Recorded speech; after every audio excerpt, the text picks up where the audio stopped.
Let it.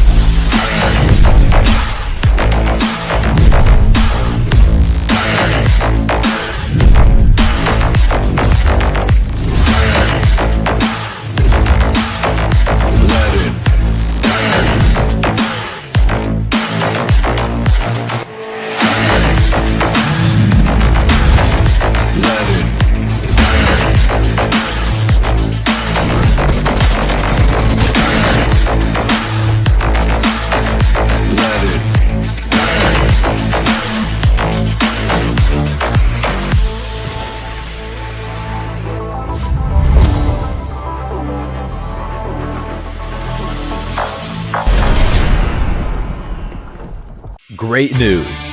The Selection Lucky Spin has been completely reworked. Pick your own rewards. Enjoy massive discounts. Select total draw rewards. Increase your chances of drawing your desired items. Come take a look. Tap here and choose Selection Lucky Spin to go to the event page. This Lucky Spin event introduces a completely new draw experience. Choose items according to your preferences. To form your own prize pool. After making your selection, you get a discounted 10 draw that's only valid during the event. The draw costs only 300 UC. Furthermore, first daily single draws during the event cost only 10 UC. It's a super sweet deal. As you continue drawing, you'll get total draw crates. Different quality total draw crates require drawing different amounts. Reach a certain number of draws to get the corresponding total draw crate. The higher the crate's quality, the more valuable its rewards. Get tons of material rewards with a single 10 draw. Most importantly, when opening crates, priority is given to items you don't already own, so you don't need to worry about getting something you've already drawn. Just have fun drawing rewards. It's super easy to get your desired items. Doesn't that sound amazing? What are you waiting for? Event period, April 18th, 2025 through May 15th, 2025. Join the Selection Lucky Spin event now. Rondo is here. Are you overwhelmed by all it has to offer? In this video, we'll be going over one of its unique features. Rondo is much larger compared to other maps, and it has features that other maps don't have. For example, in Erangel, throwing a frag grenade won't destroy the terrain, yet in Rondo, doing the same thing blasts a hole in the ground. Other than frag grenades, you can also destroy terrain with pickaxes and vehicle explosions. They each shape the terrain at different speeds. Frag grenades are the quickest. Just toss it and let it explode. Vehicle explosions are next, which also leave behind wreckage that provides cover. Pickaxes are slowest. It takes a lot of swings to dig a pit. All three methods let you create a temporary shelter to hide in, which gives you a greater chance at survival. When you're in trouble, you can rest at the cover you created. Note that in Rondo, only the ground can be terraformed. Buildings, water, and cement are indestructible. During combat, you can create a hiding space for yourself and wait for enemies to come close to catch them unawares. If you're in an open area with minimal cover, try using a smoke grenade first to obstruct your enemy's vision, then create a temporary shelter in the ground with a frag grenade before attacking. With a vehicle, you can exit it and attack it from a distance. After it explodes, use the terraformed ground and remaining wreckage to go after your enemies or rest. Head to Rondo now to experiment with this new feature.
Let it.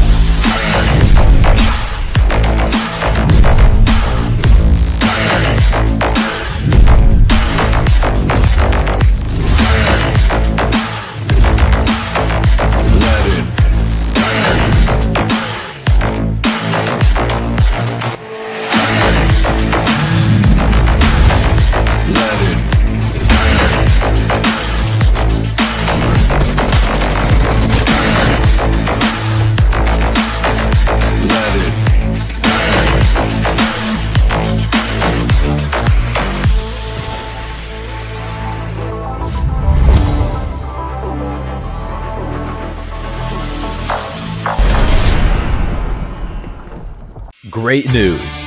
The Selection Lucky Spin has been completely reworked. Pick your own rewards. Enjoy massive discounts. Select total draw rewards. Increase your chances of drawing your desired items. Come take a look. Tap here and choose Selection Lucky Spin to go to the event page. This Lucky Spin event introduces a completely new draw experience. Choose items according to your preferences. To form your own prize pool. After making your selection, you get a discounted 10 draw that's only valid during the event. The draw costs only 300 UC. Furthermore, first daily single draws during the event cost only 10 UC. It's a super sweet deal. As you continue drawing, you'll get total draw crates. Different quality total draw crates require drawing different amounts. Reach a certain number of draws to get the corresponding total draw crate. The higher the crate's quality, the more valuable its rewards. Get tons of material rewards with a single 10 draw. Most importantly, when opening crates, priority is given to items you don't already own, so you don't need to worry about getting something you've already drawn. Just have fun drawing rewards. It's super easy to get your desired items. Doesn't that sound amazing? What are you waiting for? Event period, April 18th, 2025 through May 15th, 2025. Join the Selection Lucky Spin event now. Rondo is here. Are you overwhelmed by all it has to offer? In this video, we'll be going over one of its unique features. Rondo is much larger compared to other maps, and it has features that other maps don't have. For example, in Erangel, throwing a frag grenade won't destroy the terrain, yet in Rondo, doing the same thing blasts a hole in the ground. Other than frag grenades, you can also destroy terrain with pickaxes and vehicle explosions. They each shape the terrain at different speeds. Frag grenades are the quickest. Just toss it and let it explode. Vehicle explosions are next, which also leave behind wreckage that provides cover. Pickaxes are slowest. It takes a lot of swings to dig a pit. All three methods let you create a temporary shelter to hide in, which gives you a greater chance at survival. When you're in trouble, you can rest at the cover you created. Note that in Rondo, only the ground can be terraformed. Buildings, water, and cement are indestructible.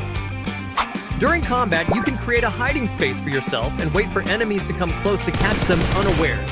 If you're in an open area with minimal cover, try using a smoke grenade first to obstruct your enemy's vision. Then create a temporary shelter in the ground with a frag grenade before attacking.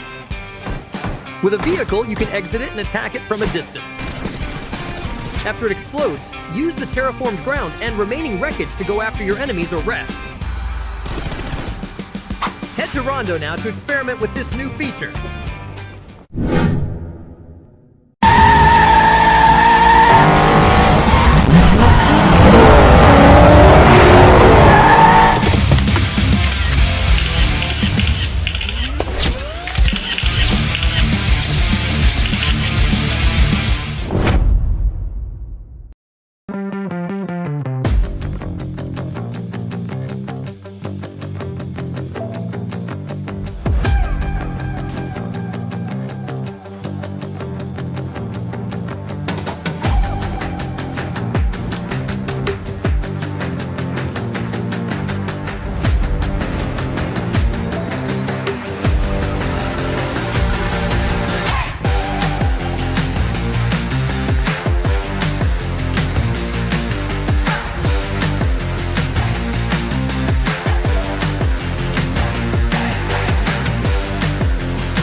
welcome back everyone to day number 3 of the PMNC South Asia playoffs. Again, my name is Red Queen, joined by the ever insightful Torix over here. And yeah, we're here to bring you all of the action as the competition hits up.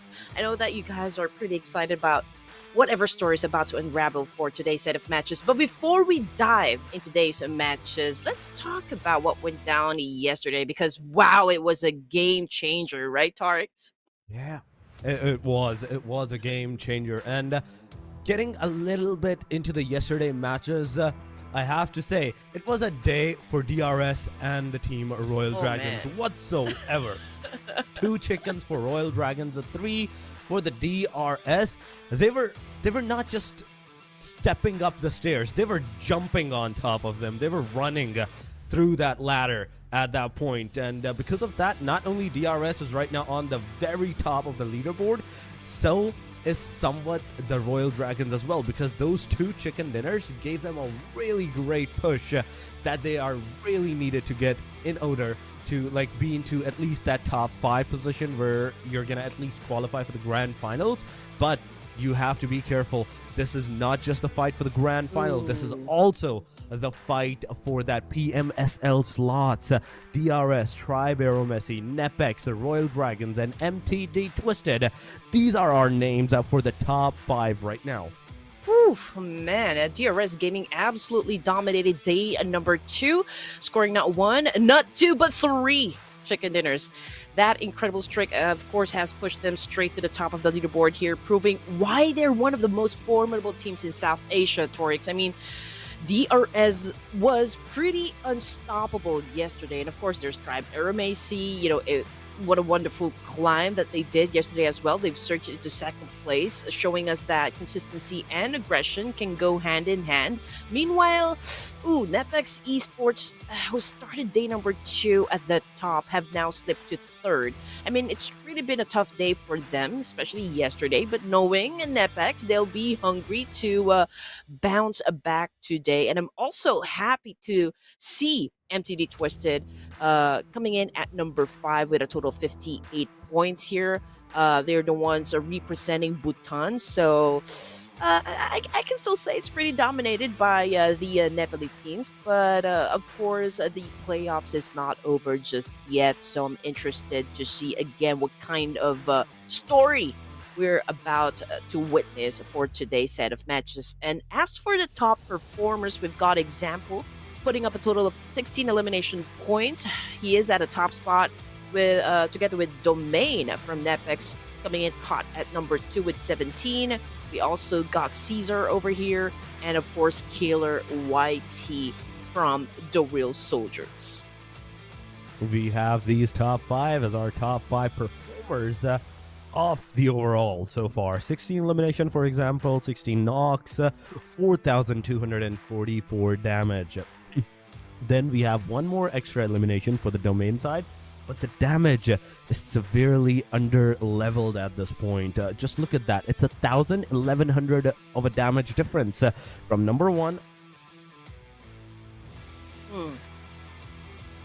You're absolutely right there, Torix. Now, what I love about PMNC is that we are having like a lottery rotation here when it comes to the map schedule. So yesterday we started off in Sanhok, but today we're gonna start off in Miramar and then Sanhok, and then of course the OG map of Erangel. Then we're gonna fly back to Miramar and we're gonna cap things off in Sanhok once more. So again, this is an interesting map rotation. If I remember it correctly, day number 1 we kick things off in Erangel, but again, you need to also have some sort of alteration when it comes to how you will be approaching the games for today. And as for the group distribution here for day number 3 of the playoffs, again, all you need to do is just take a screenshot so you will be updated about which team is actually going to play for every match. So for the first one, it's going to be Group A, B, C, and D. So DRS, RC32 Esports, VENRC, LHC Esports will have to sit down for now in the lobby while they watch as T2K Esports meet Twisted 4 for Death Machines, and the rest of the teams that are part of the first game battle it out for glory. So anyway, I'm not exactly sure who you guys are supporting down there in the comment section. So how about you guys make some noise, cheer for your favorite teams, cheer for your favorite players. I would love to see that you guys send out those positive energies that we've been talking about since day number 1, because I'm telling you guys, this is the official tournament and all the teams will be needing a lot of energy to survive all through 6 matches here today, Torix. That is true. That is true. And not only like the survivability is really needed right now from this point onward, you need a good strategy to even survive, because the day number 1 and the day number 2, the teams were kind of going haywire on whatever they wanted to do at that point. But now it's not the time to do that, because from this point onward, you are halfway done on the overall playoffs, and only 2 more days, including today, is left. So whatever you're doing, whatever you need to do, you need to make sure that you're doing it really good, and you're making sure that every single point that you're trying to gain for yourself, it's really gonna matter for you.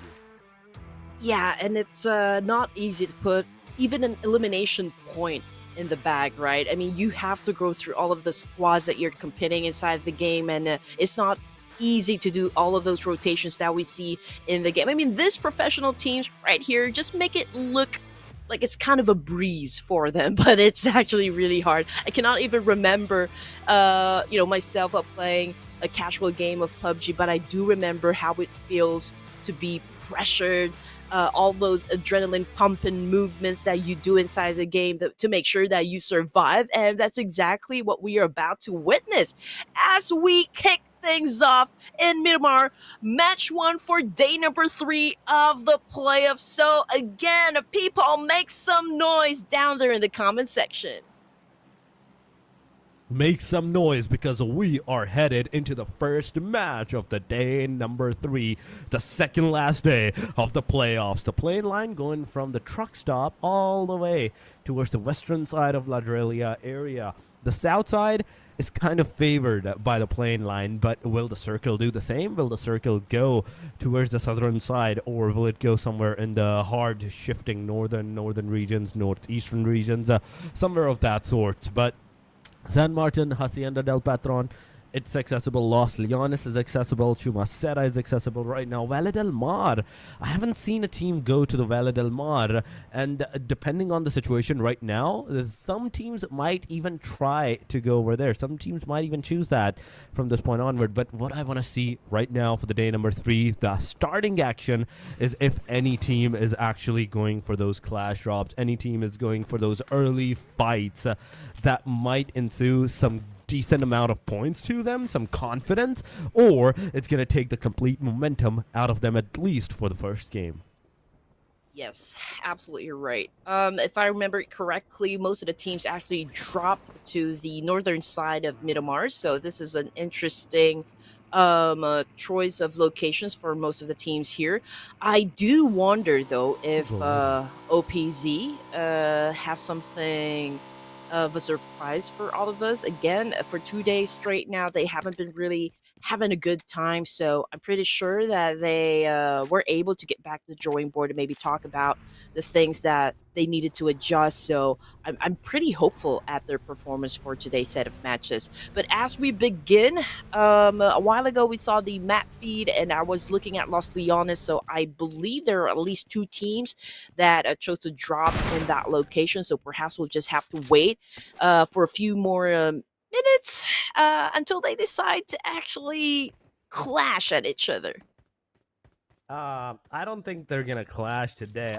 No, they're definitely not going to clash today, because judging with the momentum, how the teams were taking the drop locations, you would have noticed every team went in a different direction. Nobody was like in the same direction, going into the same places. Yeah, Los Leones can be one of the crucial places that might show us some fight, but not enough for the complete team to get the wipe out. This is one thing for sure. Every team right now from this point onward is playing for their lives, and they should be, as they should be at this point, because this is the second last day. You need to do whatever you can. You need to gather whatever the points that you can possibly can for yourself.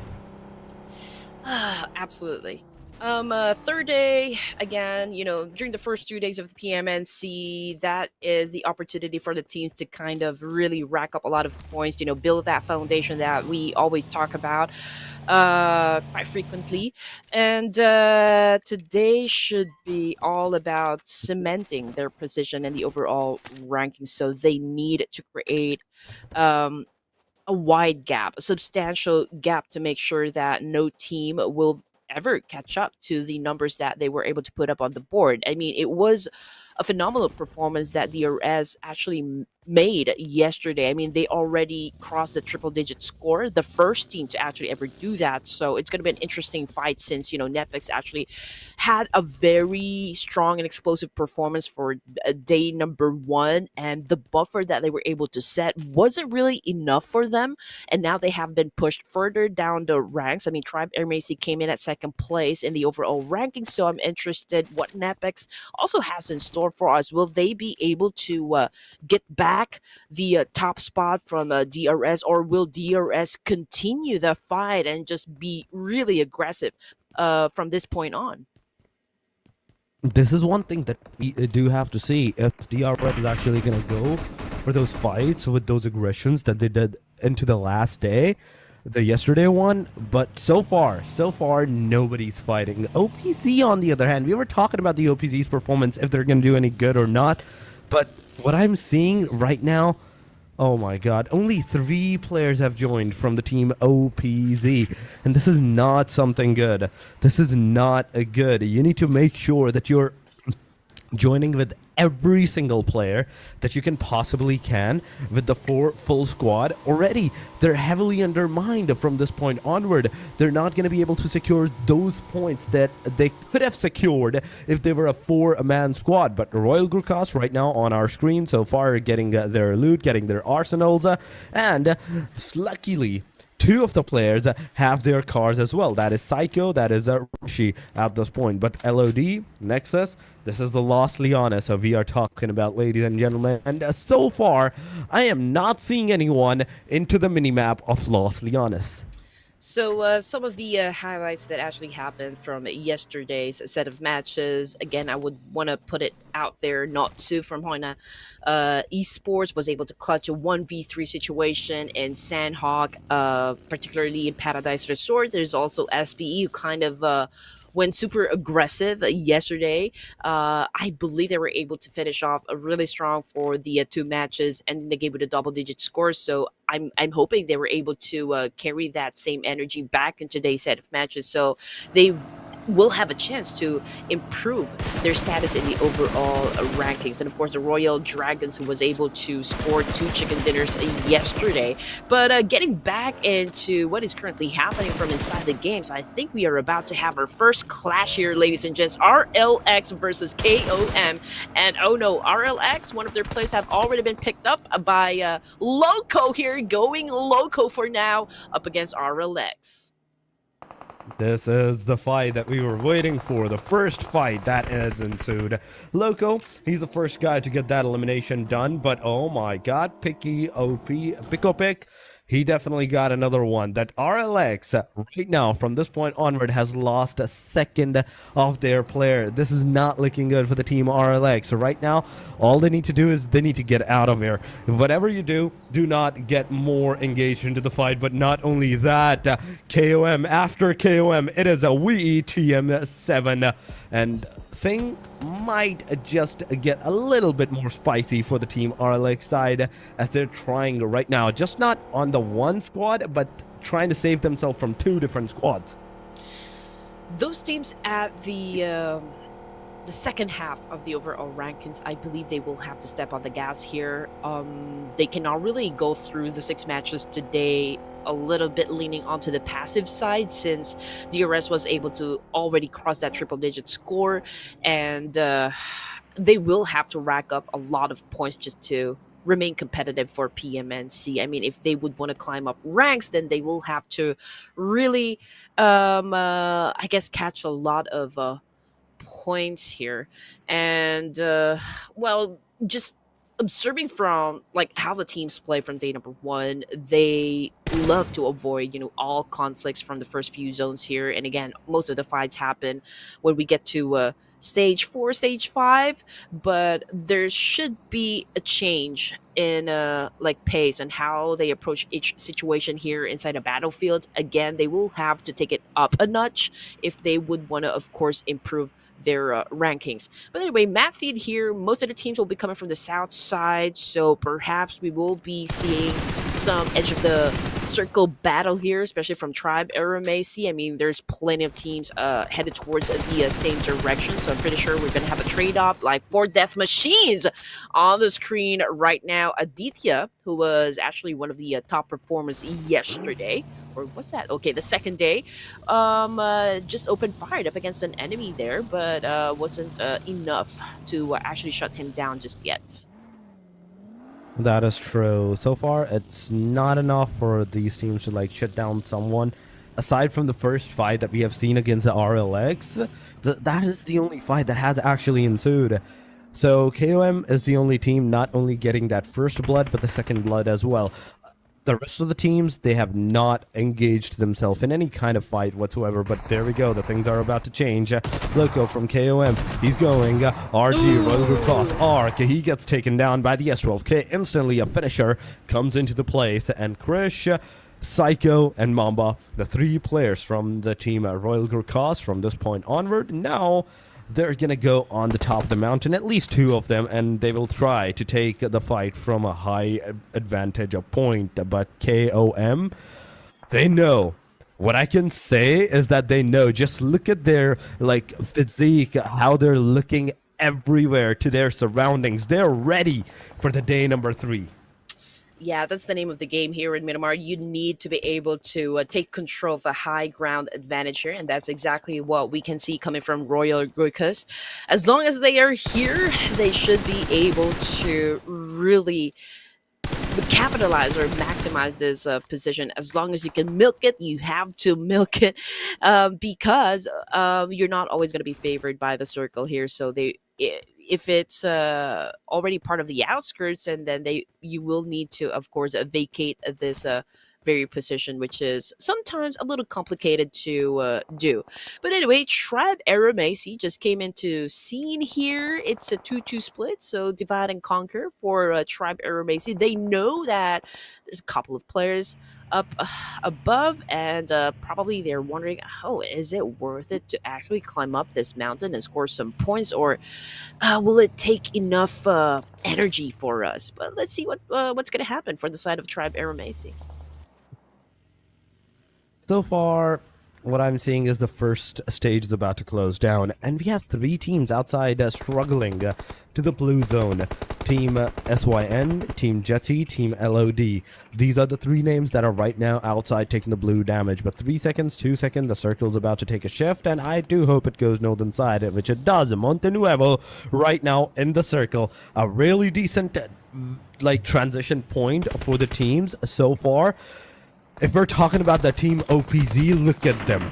They're in the circle. There is no one behind them, but on the northeastern corner, there is 3 teams that can potentially take the fight. But T2K right now on the positioning of Team Mystic, they're getting the shots, they're getting the damage, but not that much that they can be taken down. I was hoping, I had assumed that the first shot that got on the T2K, I was really sure that at that point that player was going to get knocked out, but no, T2K survived. But right now Ajaya gets taken down. Guiled, you need to move forward after getting that heal done. Caesar is closing in, but in the same time Y10 is going to get taken down by the hand of Igneous. Igneous, you beast, from this point you have successfully transitioned the fight to a 3 versus 3 versus 2 now. Oh my god, T2K, those precisions, those grenades. Now you have overturned the whole situation. After that first knockdown and the confirmation of your player, you are now once again onto the upper advantage point. Great defense now being showcased by T2K. Right now, OG is popping off those smokes here. They know that they still have enemies to put down at this point in the match here. Unfortunately, though, they already suffered one casualty. Ajaya back to the lobby here. As you can see, OG is still trying to pop off those smokes and now cooking up a nade here, trying to get Onkel down. Oh, it did not connect at all, but here comes OG rushing towards Onkel. Went in for a massive spray, but did not connect once again. But let's see, maybe the vehicle can explode. Uncle with a very low HP, but it was able to dodge it. Oh my god, he survived! He survived! The last guy, one of the last guy at the very least, on kill. He survived, but Team NEPX versus Team Royal Dragon. That's coming on. The team that goes for the aggression versus the team that got 2 chicken dinners of yesterday's matches. They're up against each other, and right now, Team NEPX, things are not looking good for them. As Mukesh, the final guy, the final hope of the team, he's the only one that's trying to get that revenge done. But why is he going for the fight? Why are they not leaving the premises out? You need to leave. You need to go to a safer point because Team Royal Dragon, they are closing in. They are once again closing in. You can see Suba closing in. M416 already. The shots are being dealt up upon the players. But right now the fight has gone back to a 4 versus 2 scenario. Team Royal Dragons back on every single one of their feet. 4 players on their feet. And the team at NEPX so far, I don't think so. I don't think so. It's gonna happen. But Mukesh, you beast! What? That grenade actually managed to get that knockout done and give enough time for the team NEPX not only to get out of there, but also successfully save one of their player. But I spoke too soon. I spoke too soon. The player's once again on his knees, and things might change once again, as now this is the time for the Royal Dragons to actually push on the team NEPX.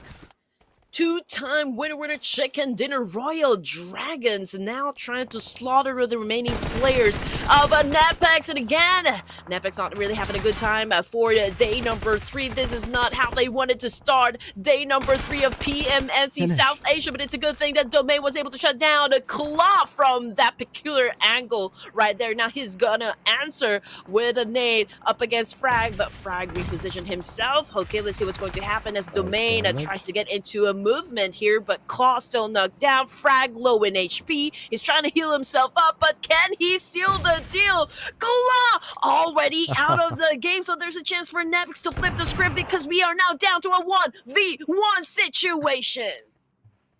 Oh, you haven't seen. He got Claw. Frag was like, okay, I'm going to take your player down. He takes down McCabe from that point onward. And right after this, the fight has gone to a 1 versus 1. Frag versus Domain. Domain versus Frag. The M416, the throwables versus the S12K in the hand of Frag. But oh my god, do I see a third party? Third party happening. But no, wait a second. Why would he nade himself? No, this is not happening. For a second, I thought, okay, I saw NEPX get eliminated by NEPX. That should have been an error, but no. That is no error, ladies and gentlemen. Whew, maybe he wanted to deny the point. You know, I mean, that's the best way, I guess, when you're already at a disadvantage. But okay, well, we're gonna talk about that in just a while, because LOD Nexus are right now getting aggressive with those shots using an S12K beast. Is of course trying to transform himself to an Apex Predator right here. Okay, he remains to be calm in a high pressure situation, popping up those smokes, getting back the communication with the rest of the teams here up against VE, and I think they're about to dominate. They are about to emerge victorious from this fight, but I believe there's another team who would like to join into the mix here. Joker YT is just within proximity, and he would love, of course, to get lucky with the shots here, and VE now eliminated. This is the time for SPE to kind of jump into the game and score those points. Screech Esports, this is the right moment. This is the right time. You can go. But MD Twisted 4, they have been eliminated. Royal Dragons, the team. Sprag, the solo guy, he tried his level best, but instantly after that first knockout that he did, it's over. It's over for the team. JUTTI squad came in for the clutch, but still, he took down one player. That is Agzi. got eliminated right there. But now we're down to 11 total teams, and those 11 teams, they're trying. And this is a good thing that stage number 5 that is about to ensue, there's not a lot of teams. 11 teams is a decent number that you can successfully save and transition inside that circle, hold themselves inside. But look at the circle already. There's only one place. Okay, 2 places where there's a hard cover, where there are compounds, and those 2 areas have already been taken away. Honestly, T2K is such a great spot. I'm not that confident if they have enough firepower to sustain like defending themselves, because we've got a lot of teams headed towards their direction. Okay, but before that, let's see what JUTTI is gonna do up against KOM here. We've got one of them already down on the ground. They're still trying to do a massive counter here up against JUTTI, trying to flush them out in this situation. They are getting some damage, they are getting injured, but not quite big enough for them to not engage with LOC or KOM rather. Now Tamang trying to get close into the fire here. Pico P will not be able to pick up his teammate because there's so much pressure right now. JUTTI is making sure that it's going to be hard for them to recuperate in this situation, and Pico P just getting a lot of damage, and they're about to go out.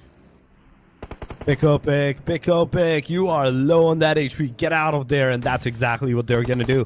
Team Loco and the team, in fact, KOM got successfully out of this premises, but there is that fire that got the player down. Tamag, you beauty, getting that knockdown done through the car, getting those confirmations.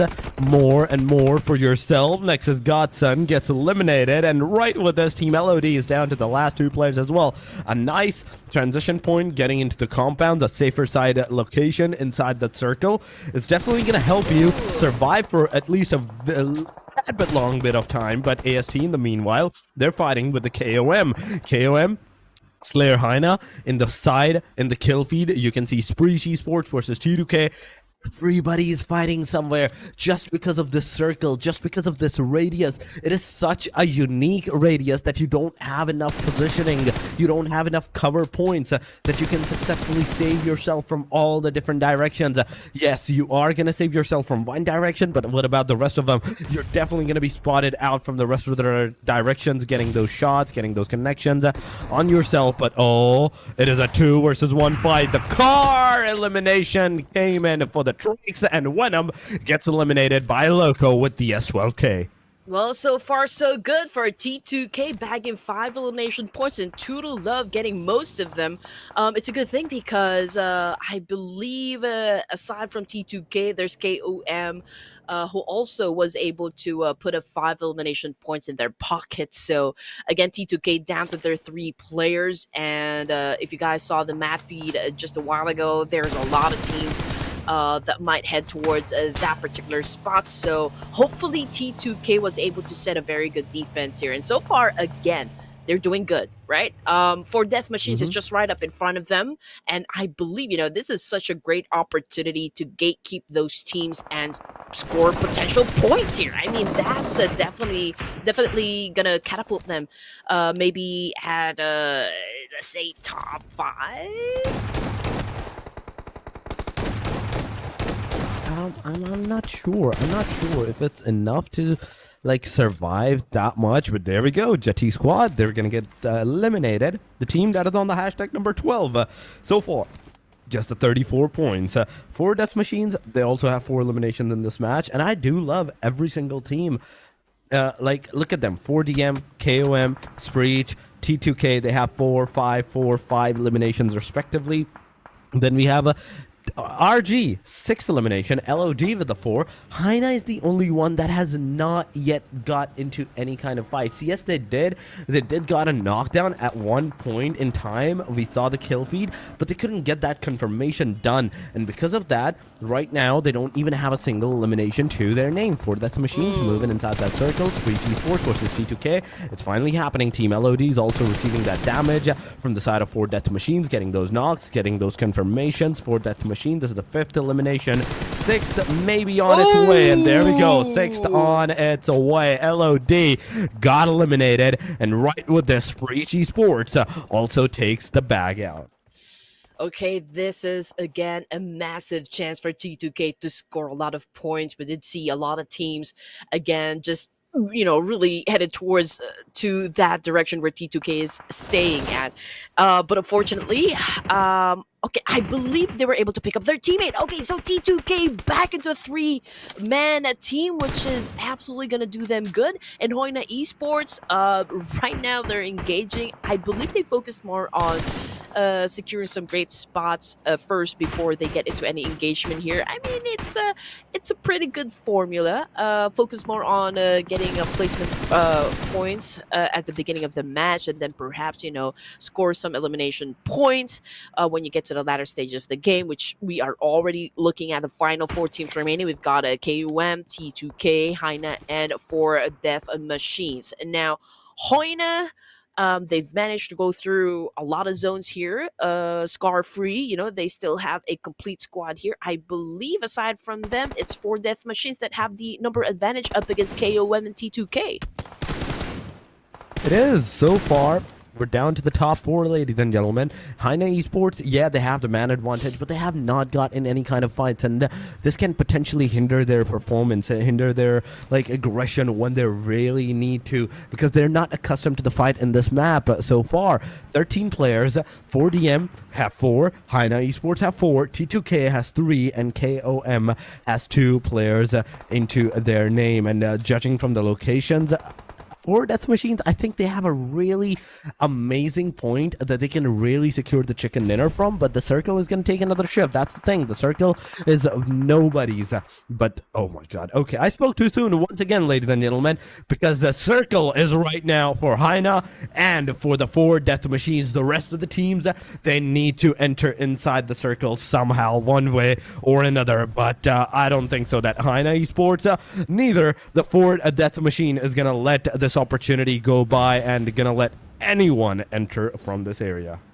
I mean, I get it. They are in the middle, but they are surrounded by the other 3 teams. So everyone's kind of pointing their gun towards that direction. So I'm not exactly sure if 4 Death Machines can survive stage number 7. But who knows? We're still, of course, hoping for the best for the 4 Death Machines. While T2K is, I mean, they would love to get the chicken dinner from this point on, but they will have to deal with KOM first, I believe. But Slayer has been knocked down by 4 Death Machines, and Himson tried to get close to him. I do hope they will not get slaughtered with all those nades being thrown to their direction as well, but Peka's just making sure that they keep them at bay. But Aditya's pretty aggressive with all of those nades. It's like fireworks display at the moment. It is a fireworks display. This is the thing. And now, with the mini red zone coming around all the way, HAINA is going to take Killmonger down as well. Killmonger gets finished up. Aditya gets finished up. Oh my god. What is going on? T2K from the backside doing a third party. Amazing job on their side. But so far, what we do need to see, what we do need to know, is the fact on how 4 Death Machine is going to survive this as a solo player. Yeah, they are in the shack so far. They are saved by the smoke, but what we are seeing so far in this location is the fact that 4 Death Machine, as soon as that smoke is going to go poof, there's gonna be Molotov grenades coming in your direction. It might hinder you, it might do a lot of damage on your performance, and you might not be able to survive. But here we go. Himson coming on, closing in to the side of the team KOM. But come on, backside is T2K. You are exactly behind T2K. You can, if you want to, take the fight, take that aggression, but you have to be very careful on how you're moving forward, because it is a 3-way deadlock. One player is going to shoot at one team, the rest team is definitely going to take that chance to seize upon the opportunity and rush upon on the player. You know what? Late surge from T2K yesterday, and I like what I'm seeing on the screen right now. I like the pace that they're on for match number one, but of course, we're looking for consistency here. It's a great angle. I can say they're managing both the teams here right in front of them, while HAINA Esports are trying to take down KOM, from another angle. So this is chaotic right now, which we love, of course. It's total fiasco at the moment coming from these three amazing teams, and just like that, oh no, Loco just caught an A to the face here, so they are in a big trouble, while Himson just went on a rapid spray, and KOM is no more. Oh my god, they are no more.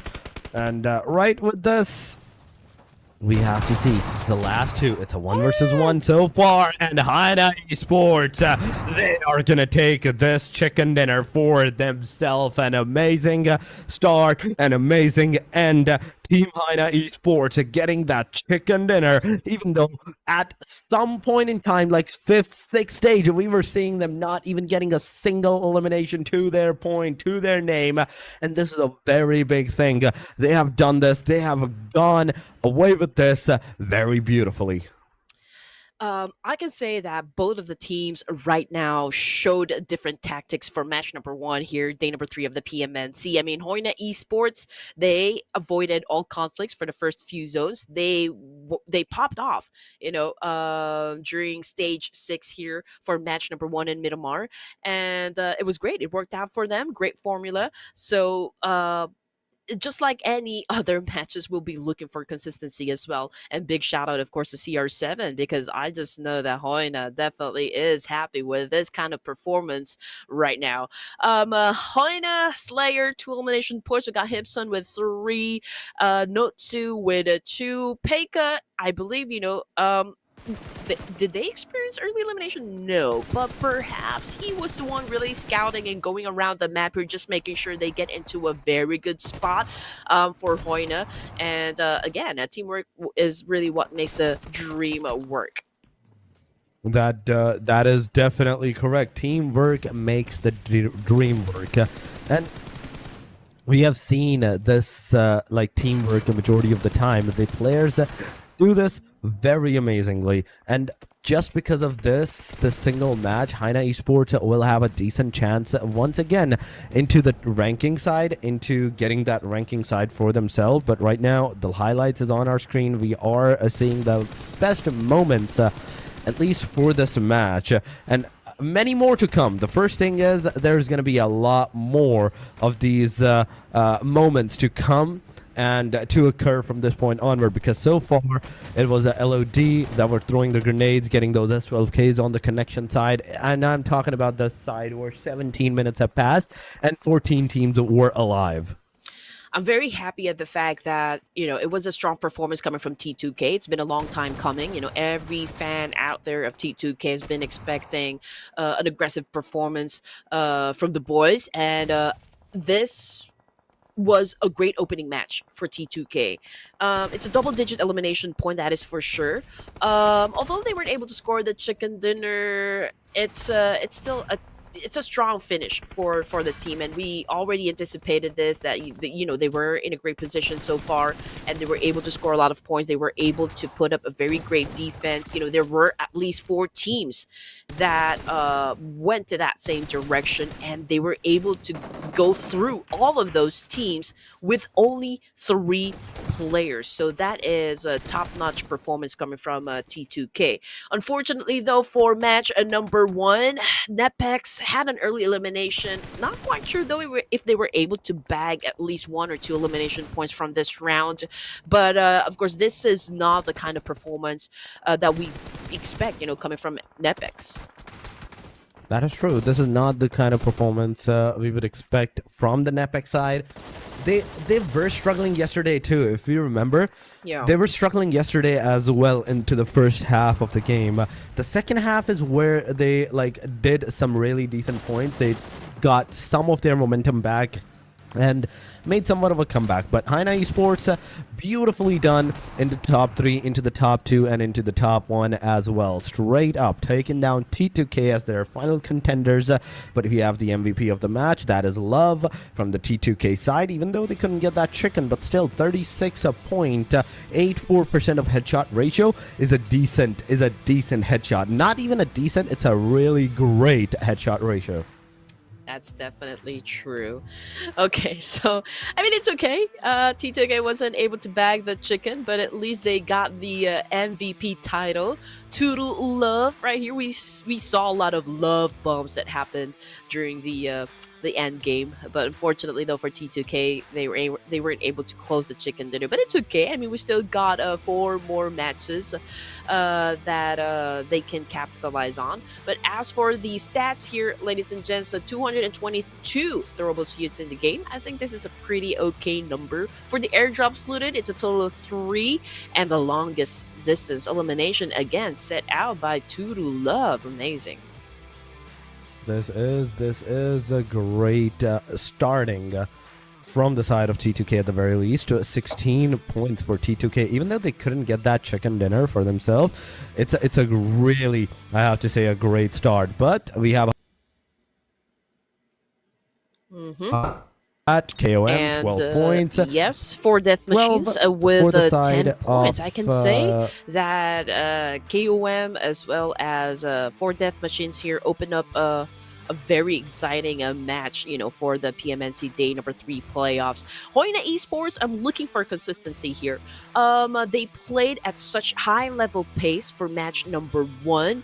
But the big question is, can they maintain this kind of pace up until the end of day number 3, just to make sure that they climb up the ranks in the overall leaderboard. As for Royal GURKHAS, SHREEPECH, a JUTTI squad, LOD NEXUS, it's a good thing that they're able to score a point. You know, the important thing is that you do not leave any matches here empty-handed. Now coming in at second page here for the match ranking, Royal Dragon with 4. Again, if you guys missed the action that happened yesterday, they were able to score 2 chicken dinners, which is pretty amazing.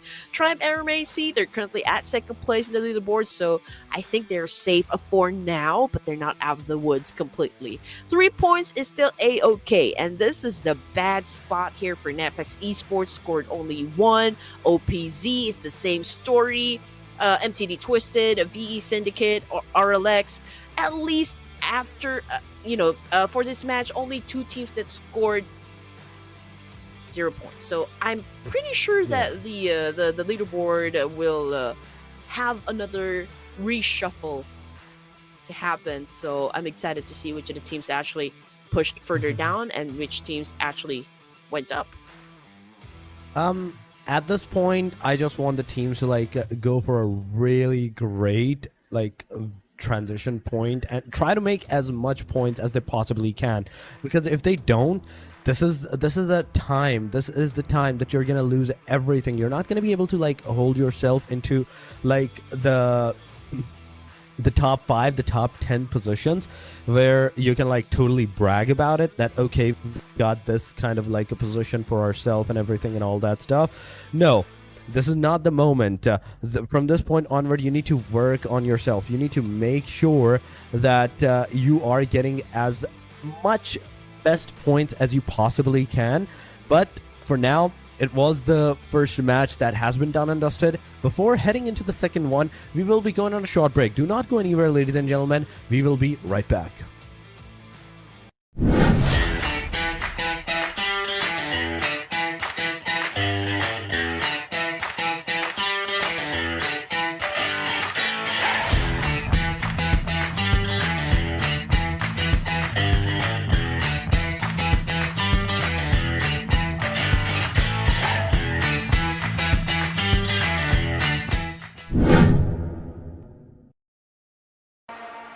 Let it.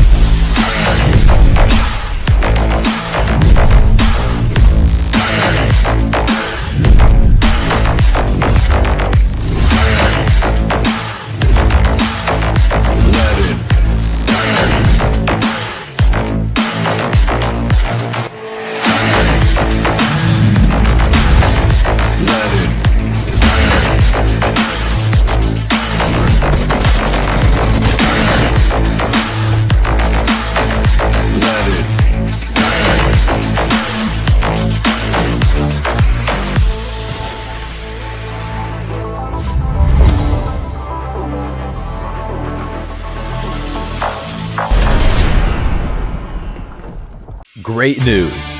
The Selection Lucky Spin has been completely reworked. Pick your own rewards. Enjoy massive discounts. Select total draw rewards. Increase your chances of drawing your desired items. Come take a look. Tap here and choose Selection Lucky Spin to go to the event page. This Lucky Spin event introduces a completely new draw experience. Choose items according to your preferences. To form your own prize pool. After making your selection, you get a discounted 10 draw that's only valid during the event. The draw costs only 300 UC. Furthermore, first daily single draws during the event cost only 10 UC. It's a super sweet deal. As you continue drawing, you'll get total draw crates. Different quality total draw crates require drawing different amounts. Reach a certain number of draws to get the corresponding total draw crate. The higher the crate's quality, the more valuable its rewards. Get tons of material rewards with a single 10 draw. Most importantly, when opening crates, priority is given to items you don't already own, so you don't need to worry about getting something you've already drawn. Just have fun drawing rewards. It's super easy to get your desired items. Doesn't that sound amazing? What are you waiting for? Event period, April 18th, 2025 through May 15th, 2025. Join the Selection Lucky Spin event now. Rondo is here. Are you overwhelmed by all it has to offer? In this video, we'll be going over one of its unique features. Rondo is much larger compared to other maps, and it has features that other maps don't have. For example, in Erangel, throwing a frag grenade won't destroy the terrain, yet in Rondo, doing the same thing blasts a hole in the ground. Other than frag grenades, you can also destroy terrain with pickaxes and vehicle explosions. They each shape the terrain at different speeds. Frag grenades are the quickest. Just toss it and let it explode. Vehicle explosions are next, which also leave behind wreckage that provides cover. Pickaxes are slowest. It takes a lot of swings to dig a pit. All three methods let you create a temporary shelter to hide in, which gives you a greater chance at survival. When you're in trouble, you can rest at the cover you created. Note that in Rondo, only the ground can be terraformed. Buildings, water, and cement are indestructible. During combat, you can create a hiding space for yourself and wait for enemies to come close to catch them unawares. If you're in an open area with minimal cover, try using a smoke grenade first to obstruct your enemy's vision. Then create a temporary shelter in the ground with a frag grenade before attacking. With a vehicle, you can exit it and attack it from a distance. After it explodes, use the terraformed ground and remaining wreckage to go after your enemies or rest. Head to Rondo now to experiment with this new feature. All right, everyone, we're heading into the next match, and wow, what a game. We just witnessed HAINA Esports finally broke through and scored their very first chicken dinner of the PMNC. Of course, you love to see it. This team has been grinding, and now they have shown that they are not just here to compete, they are here to win. Again, my name is Red Queen, together with Torix, and this is the PMNC South Asia Playoffs. This is the South Asia Playoffs, and once again, thank you so much, Queen, for the wonderful welcome. And the way that everything has happened so far, everything has occurred, the teams as they were fighting, it has been like a great job from their side. But from this point onward, the first match was done and dusted. The Miramar.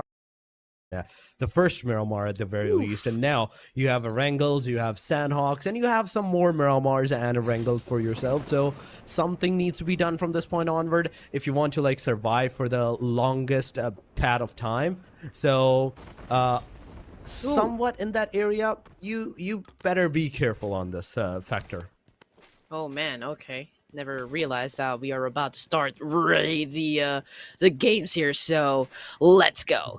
Okay, so far so good for all of the teams. I mean, although I can see the kill fit is a little bit lighting up, I believe that was an exchange from LOD.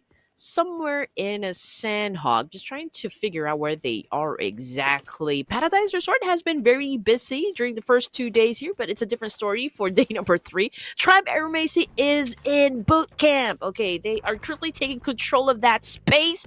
OPZ is very close to that spot as well. And I saw one player from VE who's pretty close at defense of boot camp as well. And there you go, ladies and gents, KOM with another shutdown. And that's another player from OPZ. And again, I cannot believe this is happening up until now. Obviously, OPZ, there's something wrong with how they approach the situation here at PMNC. They needed to maybe perhaps change their pace of the game, change their drop location, but it is still the same team. They keep losing their members at the beginning of the matches. That results to their demise towards, the games as we progress. I mean, this is just the start, and this is Sanhok on top of that. You're talking about the map that is the second name of the aggressions. And if you're not getting any kind of aggressions here, I don't know what you're doing at this point. But here we go.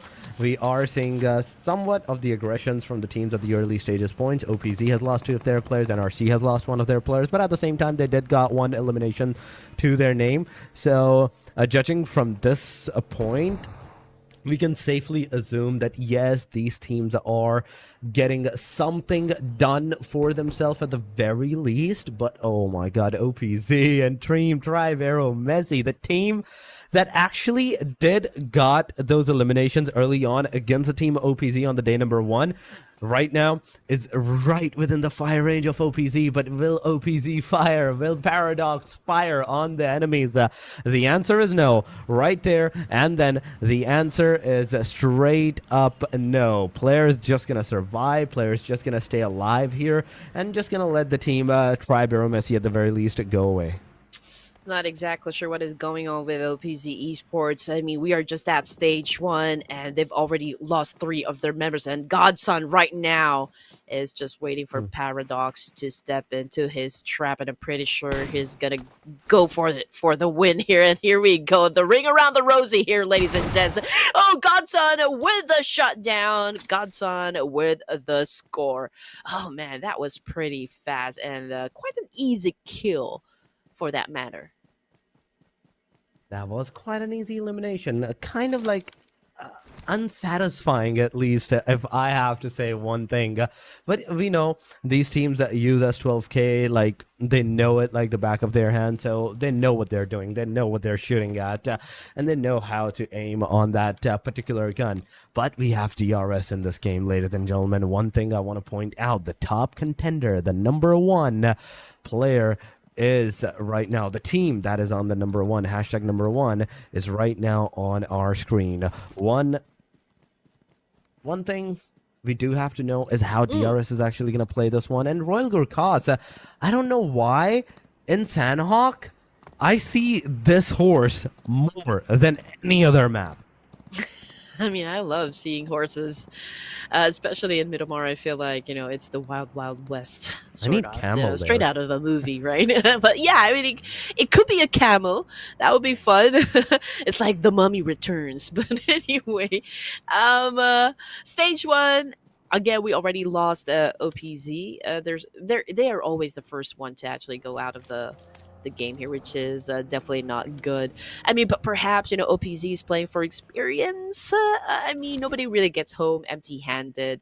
I mean, all of the things that you've learned so far playing in an official tournament, you could already use that, apply that kind of tactics to the next tournaments to come for your team, and eventually you will be, considered to be masters in the competitive scene. I mean, you have to begin somewhere, so this might be quite a stepping stone for OPZ. But anyway, NEPX, again, they weren't really having such a good time here at the opening of day number 3. So perhaps, since they're pretty close to another team here, are they going for that collision, or are they going to live to fight another day?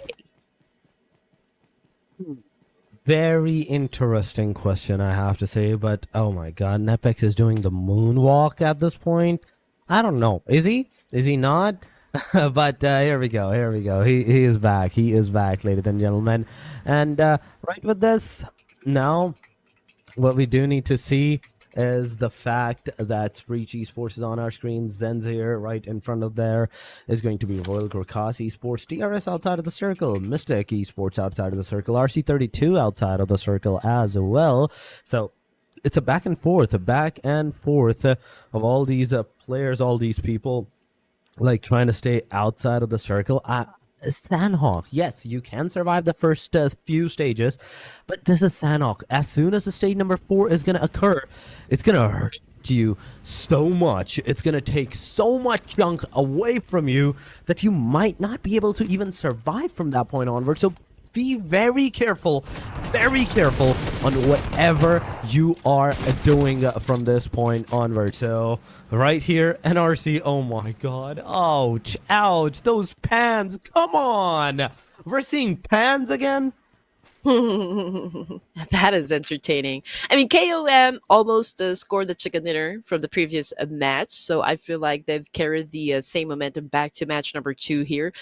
Cannot say the same though for the side of NRC, as we are looking at 2 casualties from their team, but they're still a-okay. I mean, you just need to be able to pick up some smarter battles from here on. As for Tribe AEROMACY, I feel like they're about to get into battle here up against LOD. Yes, okay, so one of them already down on the ground here. Tribe AEROMACY has that upper hand advantage up against LOD. Zio, aggressive as always. I mean, was able to bag a 1 point for himself. Tricks now cooking up a nade, trying to flush out Godson from that house, followed by Zio. Now Godson was able to take in a lot of damage, and here comes the attack from Zio. LOD NEXUS taken out of the equation courtesy by Tribe AEROMACY. Tribe AEROMACY, we have them right here, and amazing job, amazingly done by these guys. I have to give it to them at this point with this, because the way these guys are actually like taking the fight and everything, it is a decent start for them at the very least. But right now on our screen, what we are seeing so far is the fact that NEPX Esports, looking at the Tribe AEROMACY, the 2 contenders that go head to toe in the fight, is right now approaching each other, taking those fights, and what we're saying is we're not seeing any kind of like those aggressive stances and everything. No, Team NEPX, they're just chilling there, just a single guy. Ooh. It's not even a lot of players from the Team NEPX, it's just a single guy right now here. HAINA Esports on top of that can come from the backside to get those shots connected on them. So one thing that they need to do is they need to know exactly what they are going to do, how they're going to play it out, and where they are going to go next from this point onward, because one wrong move will instantly mean it is an elimination for you guys. Precious is low on that HP. He needs to heal himself as soon as possible, and that's exactly what he is doing. He is healing himself. He's getting that heal done, and slowly and steadily we are seeing the player go forward. Maybe Team NEPX will go forward to get those fights done. As for Team NEPX, they're so close at being at the top spot once again. They're currently at the 3rd spot here in the overall ranking, so all they need to do is just really step it up a notch here, and you need to be able to grab every opportunity to score elimination points, and perhaps that's what we are witnessing coming from NEPX. As for Tribe AEROMACY, it's a good thing that, you know, NEPX kind of decided to back away for now, allowing them to pick up their teammate, which is of course Zio. So Tribe AEROMACY has a chance to be a complete squad once again, but I mean, it's not over till it's over. I'm pretty sure that they know there are at least 2 teams right up in front of them, and a clash is definitely inevitable. The clash is definitely inevitable at this point, and judging from the fact that we are getting a new circle shift, this one is in the Paradise Resort. This one is straight up in the Paradise, and the teams can easily go there. Let's see what's gonna happen, and let's see how the teams are going to perform from this point onward, how they're gonna move forward, how they're gonna go, and what they are going to do, because so far Nehe is on our screen, but instantly is going to be taken out. There we go. The player is gone, and right with this, situation is changing for the better or for the worse for majority of the teams. Oh, that was such a great shot, though. Long distance shot right there. I mean, he probably wasn't really expecting it, you know. He was caught off guard, just to put it out there. DRS Gaming showing up for stage number 3. They were able to bag 1 point here, and that's coming from NEPX. So, again, we don't exactly know what happened with NEPX. I mean, this is not the kind of gameplay that we saw during day number 1. I mean, they were all over the place. They were at the top. They were able to create a substantial lead, you know, compared to the rest of the teams here. But now it's a different story. DRS, again, is on a full aggressive mode, and it's a big chance, since this is their first game, that we might be able to see another chicken dinner finish from the real soldiers. But we still have to wait. Again, it's not over till it's over. It's not over till it's over. This is the one line that sticks with you guys, with everyone till the very end. Because you know why? The teams have faith in their own selves. The team have faith in their team members that they can do it, and they can pull it off, pull a great game off, no matter how they're doing it. But here we go. So far, Mystic Caesar is giving that revive to Y10. Y10 will get that revival done as soon as possible. And right with this, after that, we can see SHREEPECH Esports on our screen fighting with the JUTTI squad. JUTTI squad, one player that was knocked out. He gets a confirmation. But, oh my god, Guru NG, you have no idea. You have not the slightest of idea that the player is right under the bridge. He can get you down. He can get you taken care of. The player is going to survive. He's going to move away on a smoking car on top of that. I have to salute to this guy on this, that how has he gone unscathed from this location? It's just straight up amazing. SPE definitely was able to hold on to a prime spot here in Sanhok. It's a great location, I can say. I mean, if you have a compound to protect you from all of the stray bullets headed towards your direction, so it's a good thing, right? I mean, all I know is that there will be other teams that will definitely gun for that same spot as well. So I do hope that they're prepared for any engagement that might happen soon, and I believe it will happen soon. AEROMACY, a little bit onto the southwest side of the zone. They might face a clash up against LOC, okay, if I'm not mistaken. Yeah. Let's see if they can score a lot of points from that engagement. But coming off the kill feed again, SPE having to fight here up against KOM. KOM, one of them is currently knocked down on the ground. Mafia Punk, though, wasn't able to survive. Sadly, he is not going to be able to survive. That is one thing. But the rest of the team, how are they going to take this? Are they going to take this lightly?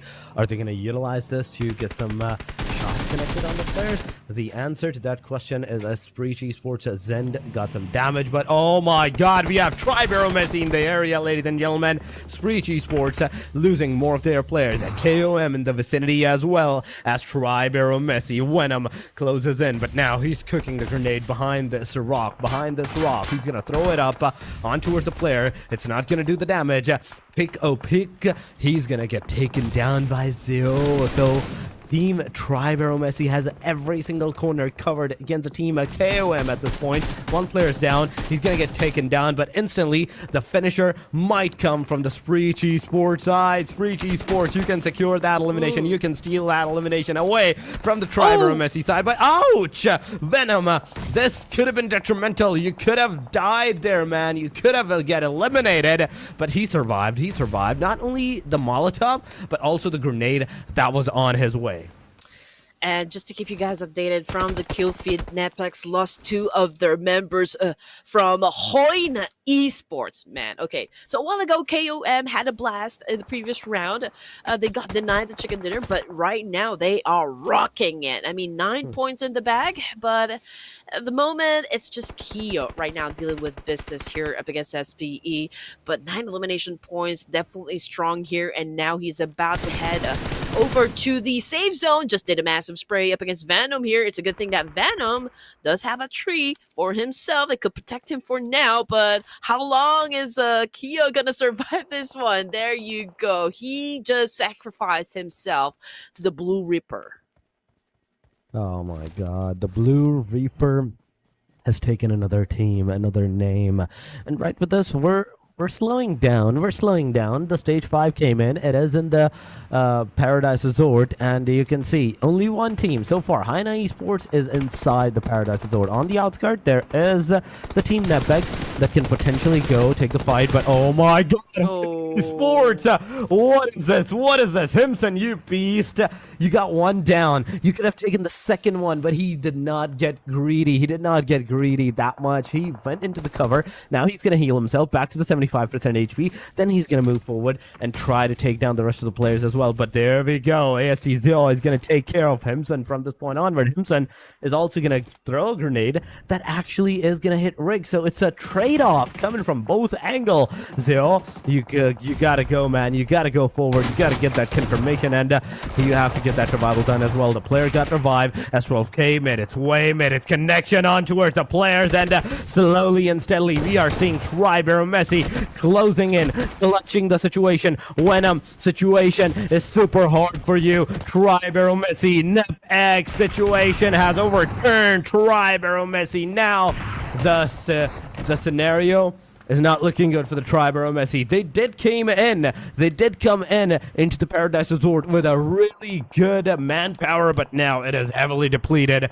just as a solo player. That is on the AEROMACY side, but Venom, both players got revived. They have 75% HP, but NEPX down to the last guy once again. He's low on that HP. Okay, he's gonna take care of that, and the AEROMACY 9 elimination. NEPX gets the confirmation. Oh man, okay, 3 points in the bag for NEPX, but it's a great thing though. I mean, I believe they were also able to score at least 1-2 points for the placement. T2K remains to be strong because man, they still have the numbers here, and they will be coming from the northern side here. It's a clear entry point, you know, to Paradise Resort, because 2 of the teams are actually fighting over to down there at the south side of Paradise. Now, coming off the kill feed, it's a Royal GURKHAS right now up against TRIBE, if I'm not mistaken. Okay, this is a dance off, ladies and gents, and Zio is at the foot of the stair here, or maybe at the stairwell rather, and he's still able to defend his team all by himself. Oh my goodness, 10 points for AEROMACY. 10 points, and that is a good number, a decent number whatsoever. But we're down into the top 5. This is one thing. We're down into the top 5, and the top 5 is what really matters. AEROMACY, a solo player, RG, a real, and oh my god, AEROMACY Zero, that solo player has actually been spotted. He's getting those grenade shots connected on him. He's low on that HP. Heal. He doesn't even have any heal, just the 5 bandages. And the vest is completely depleted. 1 bullet on the vest, and he will be vestless from that point onward. Zero healing himself. You need to get sure. You need to make sure that you don't even get a single shot on you from this point onward. 1 bullet is all it's going to take to deplete that vest, and the second bullet is going to be enough to take you down. But in the meanwhile, VENRC gets eliminated by the hand of T2K, who's a 4-man party. DRS is a 4-man party.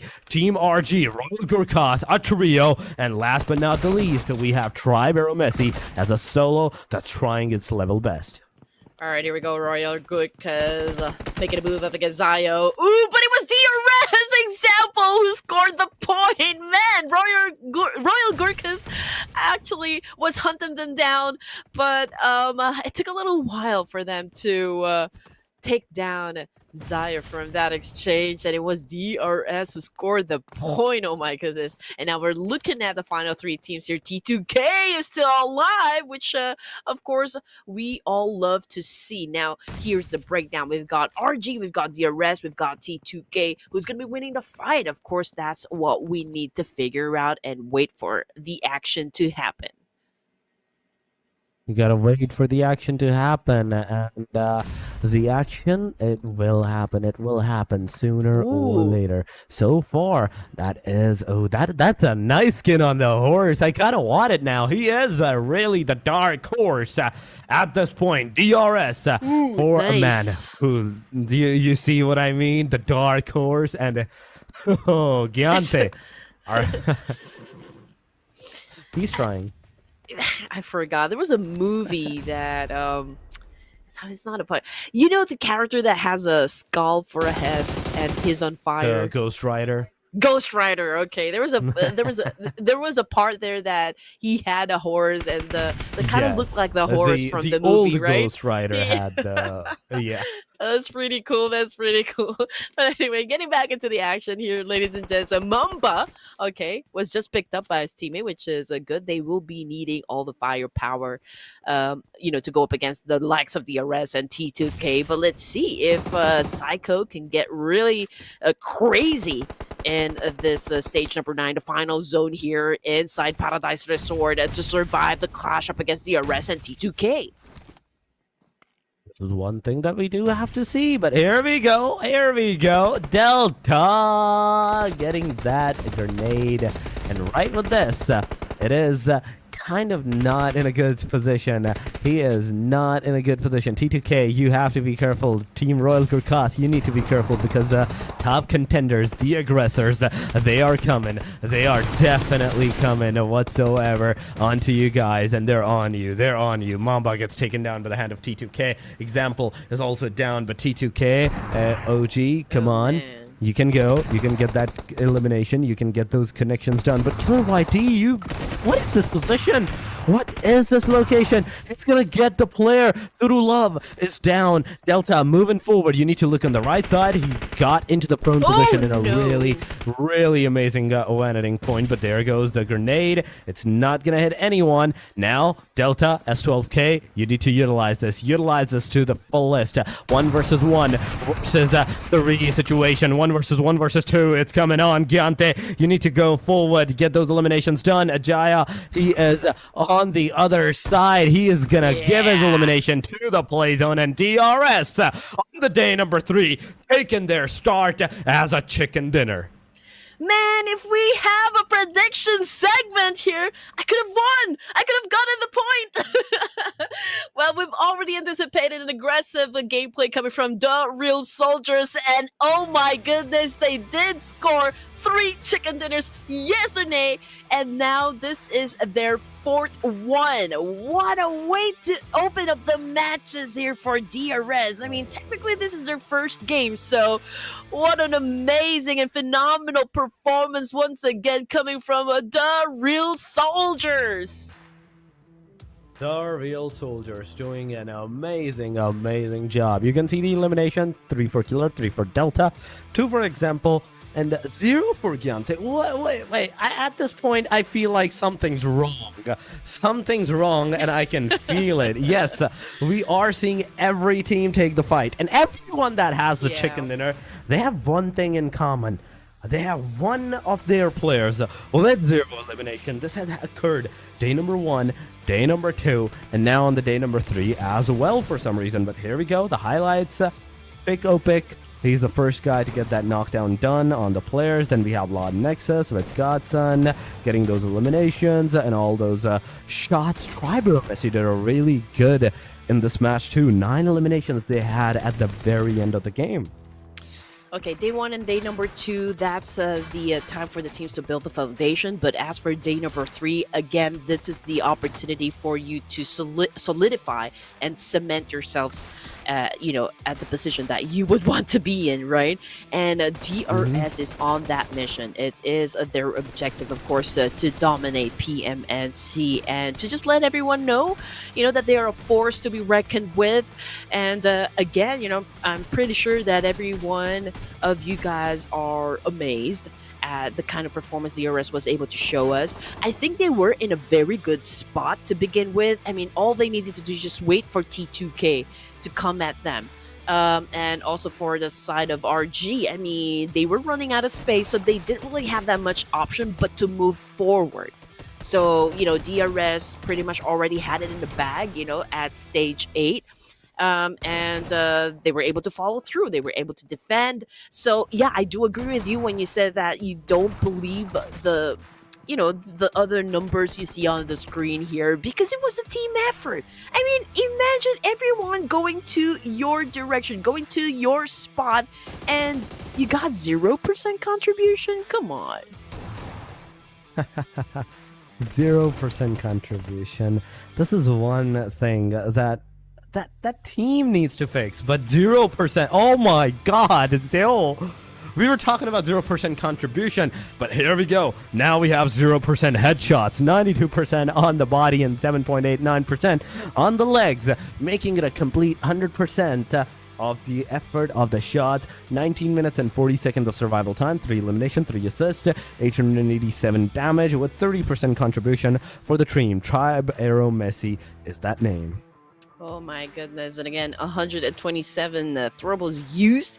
It's pretty low for my standard, but it's still okay. I mean, whatever formula works for you, then that's pretty okay with me. Airdrops looted, none of it. Okay, nobody actually risked it. Okay, nobody wants to get shut down while they're getting all of the level 3 gears from the box. But as for Delta, he was able to set up the longest distance elimination from this round. That is true. He has the longest elimination distance. And Sanhok wise, I'd say 20 revives is okayish. Okayish. 127 throwables used? No. You're in Sanhok. You're supposed to use the throwables for all those snakes, all those players that are hidden in the corners and everything. But we have DRS, 18 points. Then we have Tribe AEROMACY 14, T2K with the 12, Royal GURKHAS with 11, 9 for KOM, and RC with 5, 4 for NEPX, 4 for JUTTI squad. And with this, the first page is done and dusted. Players did a really good job. Tribe AEROMACY, I have to give it to them. The second match, straight up into the second match, they made somewhat a comeback of their aggression side once again. And for T2K, I can say that this is such a great improvement with the kind of pace that they were playing on for day number 3. Yes, they still don't have any chicken dinners just yet, but they are finishing the game with a double-digit elimination points, which is actually doing them good. I'm pretty sure with this kind of numbers, they were able to move up, in the leaderboard rankings as well.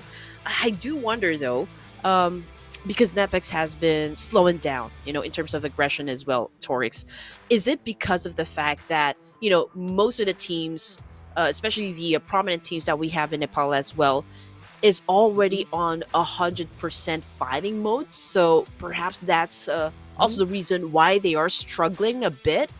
But I do wonder, though, if they can still have a strong comeback, for the remaining matches today. And as for Tribe AEROMACY, again, this is absolutely wonderful.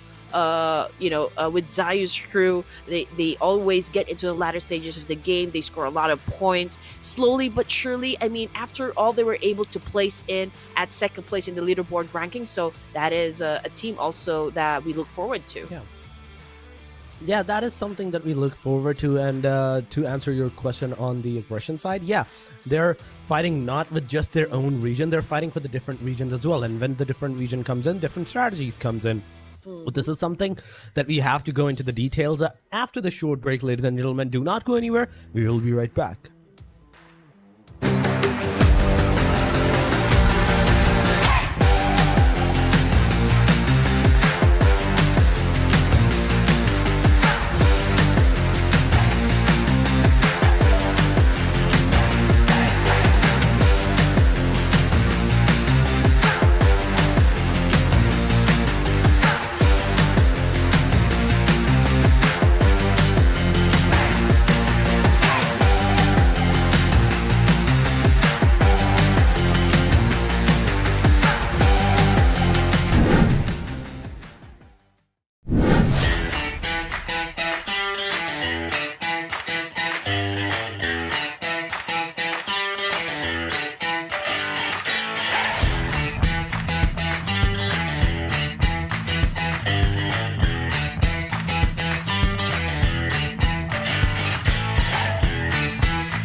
Let it. Let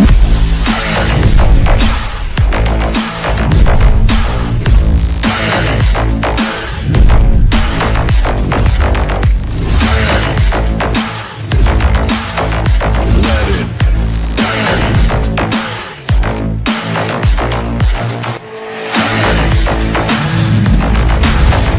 Let it.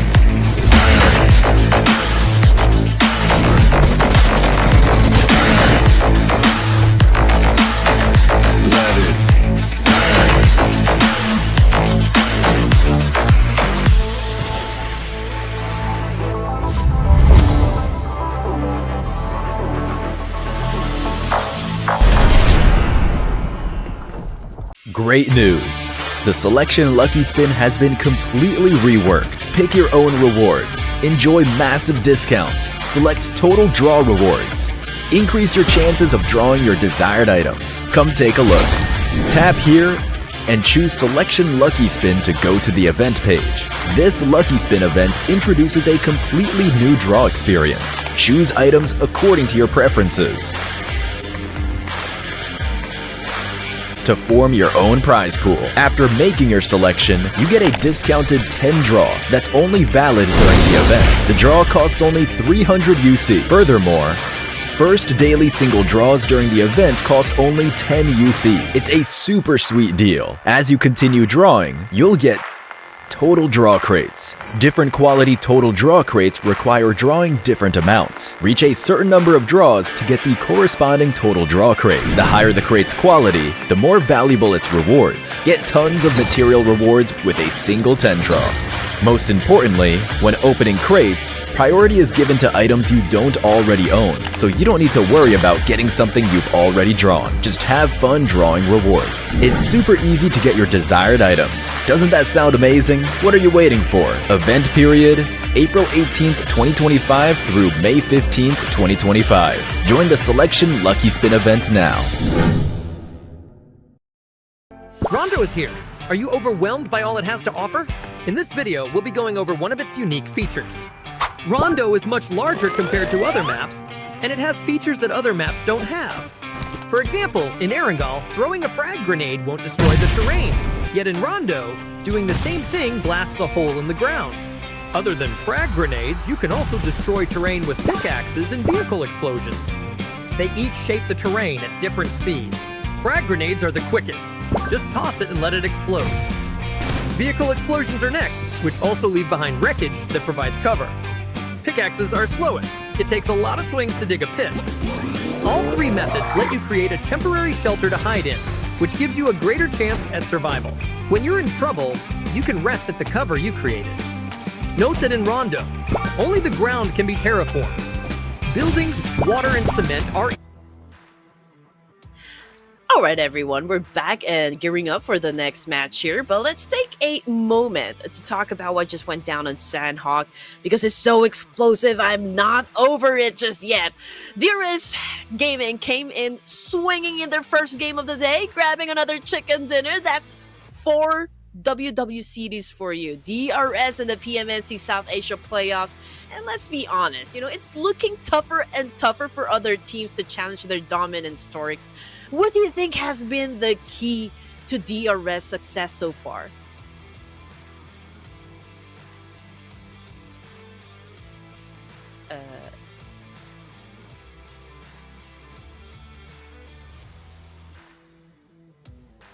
I think, yeah. Okay, so I'm waiting for my partner's response, but I think he wasn't able to turn on his mic. There you go. We missed you. We missed you. I'm sorry. I'm sorry, ladies and gentlemen. It happens majority of the time. But yeah, we were talking about the DRS, and I have to say it is the confidence of the DRS that makes them stand out than the rest of the teams. How they utilize their surroundings, their confidence, and they know that they can actually take down, even if they get eliminated, they can take down 1 or 2 players at the very least before getting eliminated. That's what makes them most deadly of them all. But we have our first 2 matches completed. Miramar and Sanhok is done and dusted. We have one more Erangel, one more Miramar, and then another Sanhok. Today is the day for 2 Miramars, 2 Sanhoks, and just a single Erangel. Oh man, can't even believe we're down to just 3 matches for today, Torix. But as you can see on the screen, okay, let's give a proper spotlight to HAINA Esports as well because they scored the first winner chicken dinner here. So I believe they were able to secure 13th place during the PUBG Mobile Super League Central and South Asia spring of 2024. They also joined the PMNC Asia Fall of 2022, which they actually claimed first place, earning a significant prize and, of course, showcasing their ability to dominate in high stakes tournament. Okay, for this round, as you can see, we are playing in a round robin format. It's going to be Group A, Group B, Group D, and E. So OPZ, Mid Twisted, Royal GURKHAS Esports, and HAINA will be taking a break for this round. Yes, the Group C is taking the break. HAINA Esports, the chicken dinner taker for the match number 1.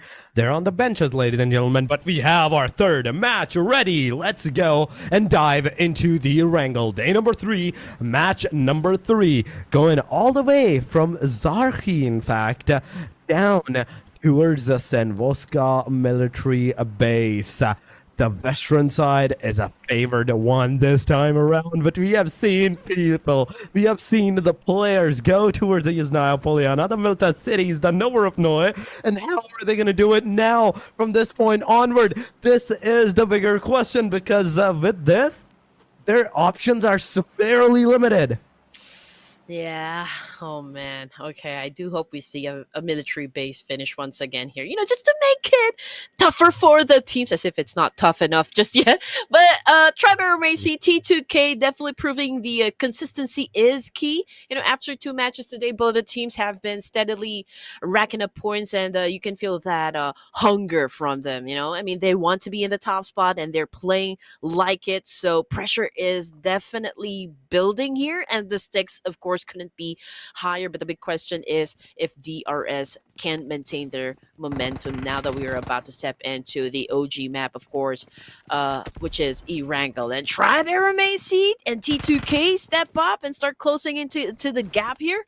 Oh man, it's going to be an interesting ride. And it's a great thing that we opened up, with Tribe AEROMACY bagging 1 elimination point on your screen. Pistol. Oh, and T2K versus RLX as well. What? Knives, pistols? Is this sticks and stones going on? Is this what it is? I don't know at this point, but TK, they're entering up. Oh my god.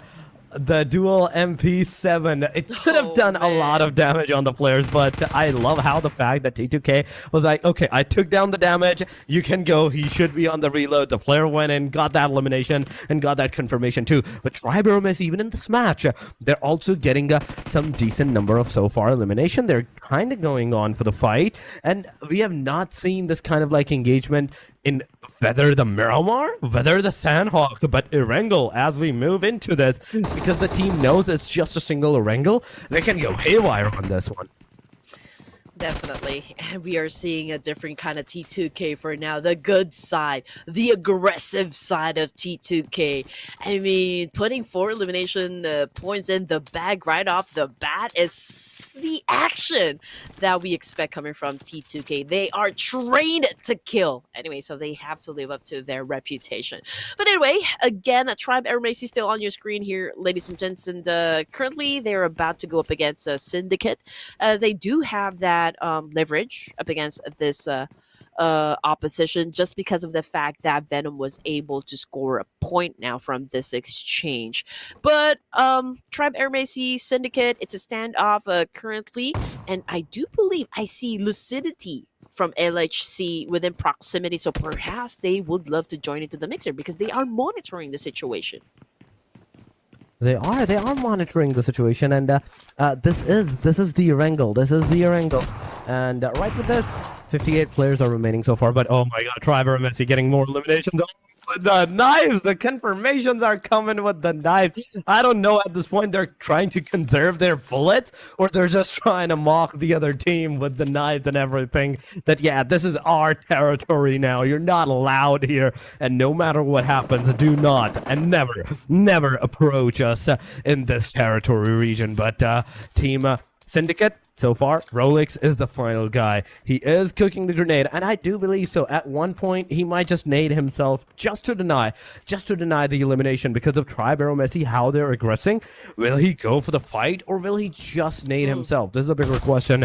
The answer is yes, he will go for the fight, and he's ready for that. He is locked and loaded. He is gonna go. He is gonna take one player down, but instantly Rig is gonna take down Rolex. Syndicate with this is out of the match, and 4 eliminations. 2 for Venom, 2 for Rig, to the AEROMACY. I was kind of hoping a great exchange just because Rolex was holding on to a micro Uzi, but how can a micro Uzi defend itself up against a shotgun? You know, I love micro Uzi, honestly, but I don't think it's gonna fare off up against a shotgun right there. It's a good, again, performance coming from AEROMACY, putting up 4 points right in the bag there.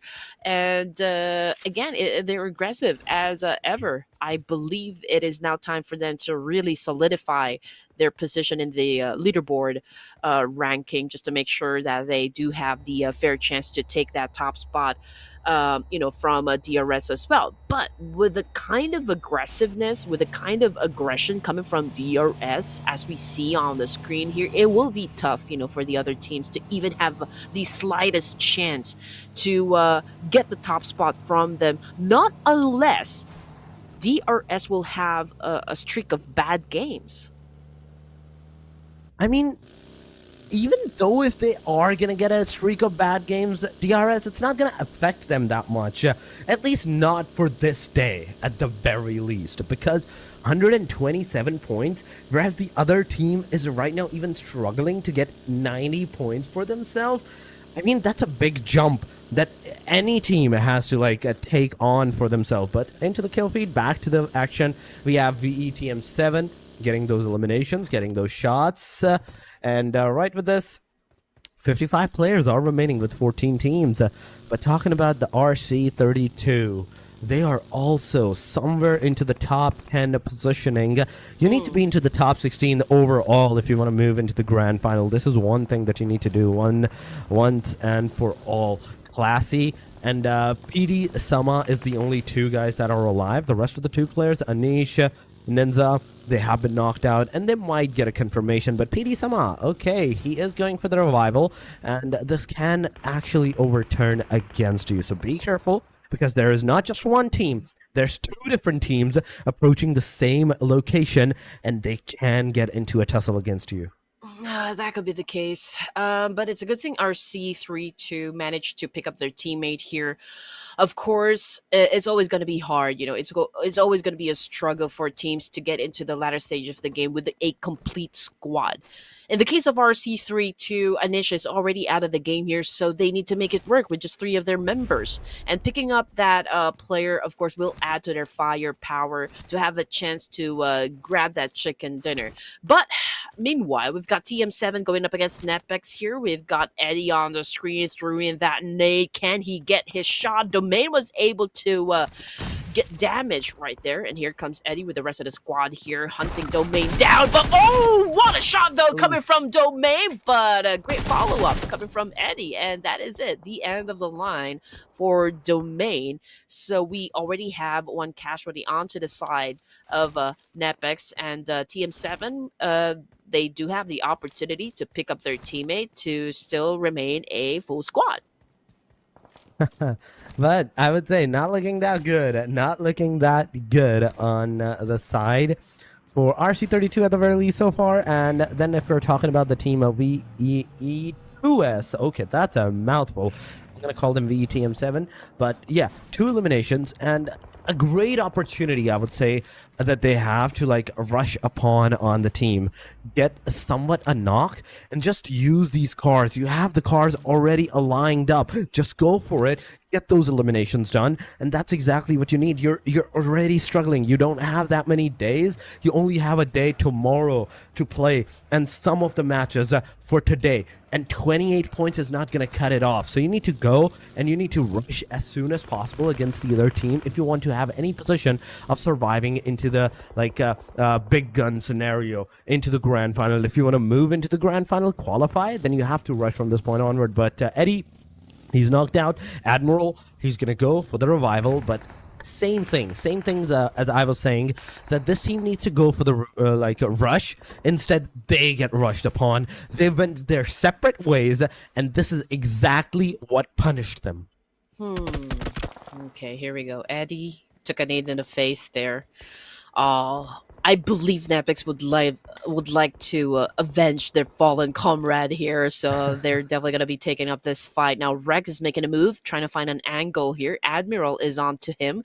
He knows exactly where Rex is at the moment. So who's gonna be a little faster on the trigger here if in case they decide to go on a duel? Rex holding on to a smoke. Perhaps he will try to limit the visual to his opponent right there. So it's going to be a little hard to maneuver a kill, but it's Rex. I mean, Rex is pretty hot right now in Nepal because, again, NEPX was able to pull off a 7th place win from PMGO. So everybody's looking at them and how well of a performance they're going to show us for PMNC. And right now, NEPX really is not having a good time. You know, it's not really looking too good for them. But then again, it's not too late just yet for NEPX to turn the tables, to flip the script for PMNC. So let's see how good NEPX will be able to perform now that they're about to go up against a team in that particular spot. NEPX, we saw them at the bridge side, not the bridge side, the beach side, in fact, taking the fight against a VETM7 player. They were getting that knocked out, and the guy actually got that confirmation. After that, NEPX, that was the first elimination that they had. And as a duo, the only, I'd say, thing and strategy that they can do is the survival strategy. And there is nothing else that you can do because there's so many teams, 14 teams still into the premises. Second stage is closing in 30 seconds. That's going to hinder your performance by a lot. You're not going to be able to like work on yourself the way you work on. So whatever you do, be very careful on whatever you're doing. But 4DM, there we go. Taking the fight against NEPX.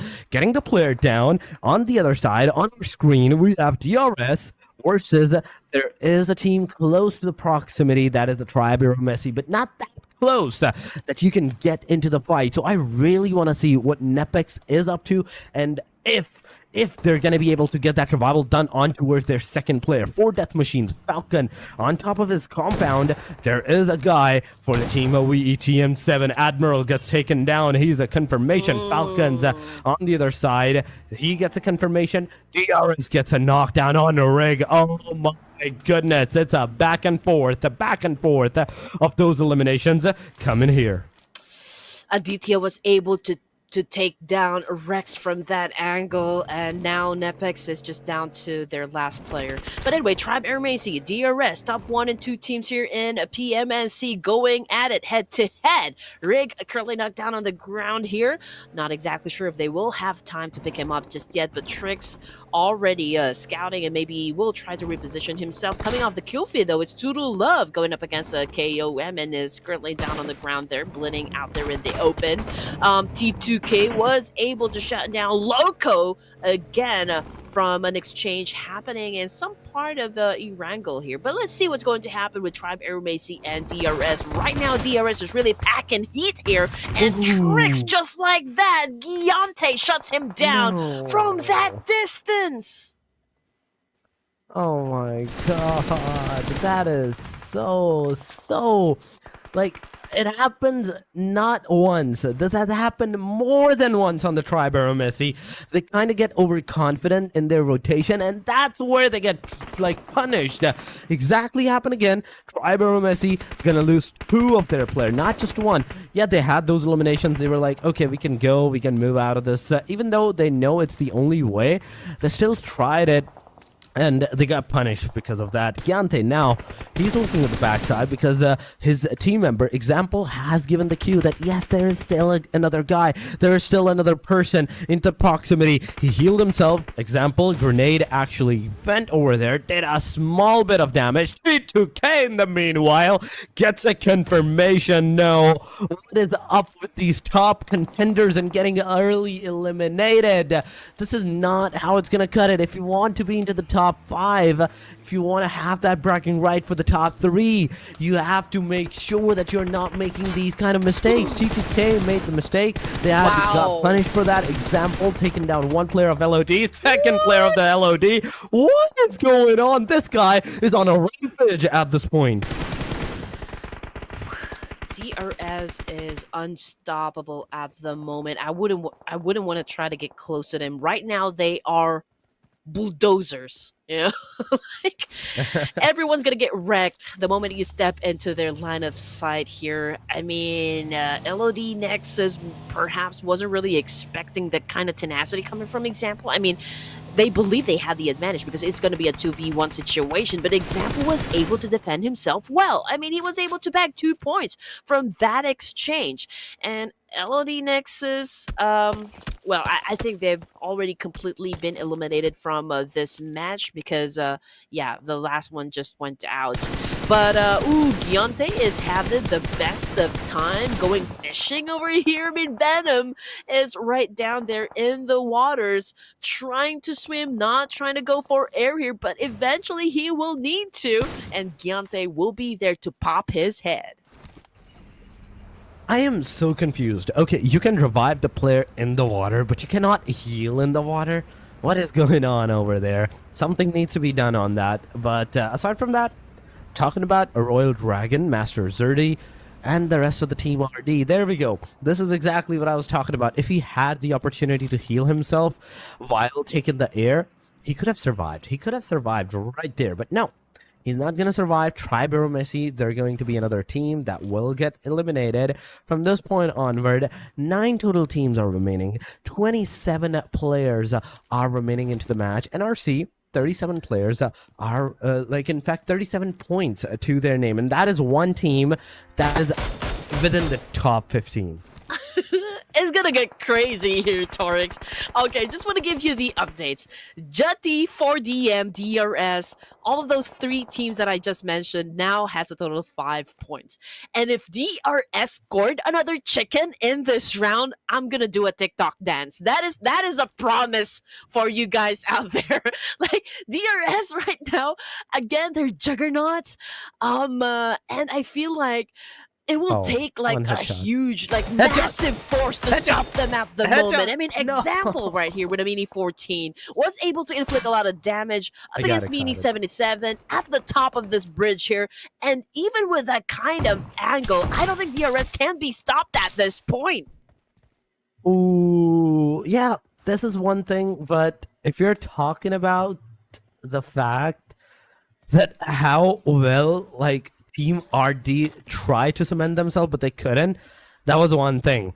Now only a solo player of the Team RD is alive. But look at DRS and look at that team right in front of them. 4 death machines. Those shots are definitely going to commence on the players. And there we go. 4 death machines is going to take out a Mini 77 NRC. With this, 1 player from the team of WE NRC is going to get taken down. DRS. Some players are on the bridge. Some of them are somewhat on the military base island whatsoever. Backside, we have JUTTI squad closing in, and instantly they're going to be taken out. And yay for DRS. Now they have a car that they can use to move out of the premises too. I am definitely gonna flip, I'm telling you. If DRS scores another chicken dinner here, oh man, the crowd will definitely go crazy as well. But anyway, NEPX just got eliminated by Tribe AEROMACY, if I'm not mistaken. But Tribe AEROMACY also was taken out of the equation here. And now looking at RD versus RT3 to Esports, a Ninja with an accurate shutdown up against Frag of Royal Dragon, hence eliminating them from the game as well. We're down to 6 teams remaining here, Torix, with 18 players still alive and breathing, and DRS as well as SPE, 4 death machines, they do have that number advantage. The number advantage wise, if we're talking about the number advantage wise, yeah, there's 3 teams, 4 death machines for each, and DRS. That is on the equal footing. Then we have an RC as a solo. RC32, a duo. Then JUTTI squad, somewhere in all this radius, all this circle location, They are a solo player that is still surviving, but there goes a grenade. It could have been detrimental if Example had thrown it just 1 second before on that timer. It could have like straight up hit the player, got him like eliminated at that point, but no. For Death Machine, DRS, they're both gonna survive so far, and now for Death Machine, they're gonna utilize this opportunity to move out of this premises. But look at this, they don't have the circle. Nobody, in fact, can be safe in this circle. There is always bound to be one location or another that can actually like take you out in the open and can take you down. DRS gonna seize that opportunity, take down one of the player from the 4 Death Machines, and instantly, maybe now this is the time that DRS needs to rush upon on the players. But oh no, NRC gonna get to one of the DRS's player too. And Aslan gonna confirm Example. This is not looking good. DRS, come on. What is this? What is going on? And you need to cement yourself and get together right at this point. Okay, so here's the situation. DRS, one of them is currently not down on the ground, and Delta is just getting some information here. You need to be able to know how you're going to approach the situation. But it's a good thing because for Death Machines, there's a little hesitation there. They're not moving forward just because they know that there's a team right up in front of them. So let's see what kind of trick DRS has in store for us. They might be able to score the chicken. They might not score the chicken dinner here. But the matter is, they have no goal here. And here comes again with a dance up against a classier of RC3-2, and 4DM was able to score as well. 7 points now for the team. 7 points. That is definitely going to put them in a good position. For now, positioning point is what matters now from this point onward. Yes, the elimination does too, but judging from the position, the top 5, I don't think you should be taking a fight at this point. You should let the other teams like take that aggression, take those fights, let them eliminate each other, and then you can be the third party angle that can take down the team that took down the others.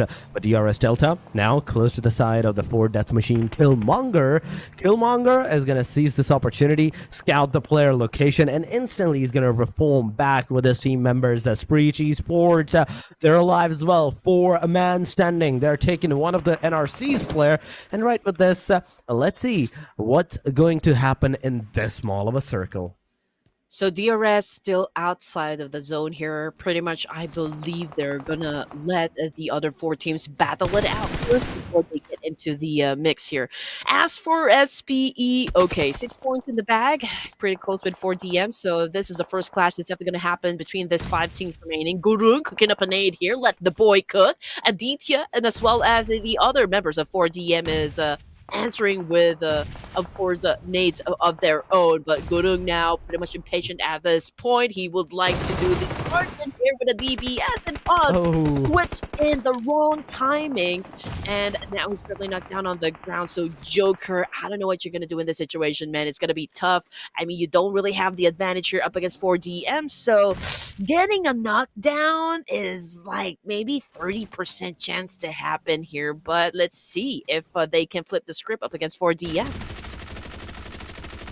I mean, flipping the script, yeah, it's possible, but I don't think that you should go for it at this point, because you don't want to get like mangled up. Yeah, you can take down one team, but what if you get mangled up by another one right after that? So for all the teams, I think the best vanishing point and the best strategy would be to like hold the forts down and let the other teams take the fight. But if everyone is gonna do the same, then let me tell you, things will get excited. Guru, he gets taken down. On the other side, 4 Death Machines taking SHREEPECH's player down too. But oh my god, Joker, that grenade will hit the players. Zen's also gonna get finished off by the hand of 4 Death Machines. That's 8 elimination, 8 elimination to their side. VE Storm NRC is going to steal 1 elimination, so that's one thing. That's the kill stealing coming on the way. 3 versus 3 for Death Machine. DRS, Equilibrium on its way. But for Death Machines, you have to be careful. We have seen DRS that do this multiple times with the car. If they come inside your smoke, you better pray they do not take you over.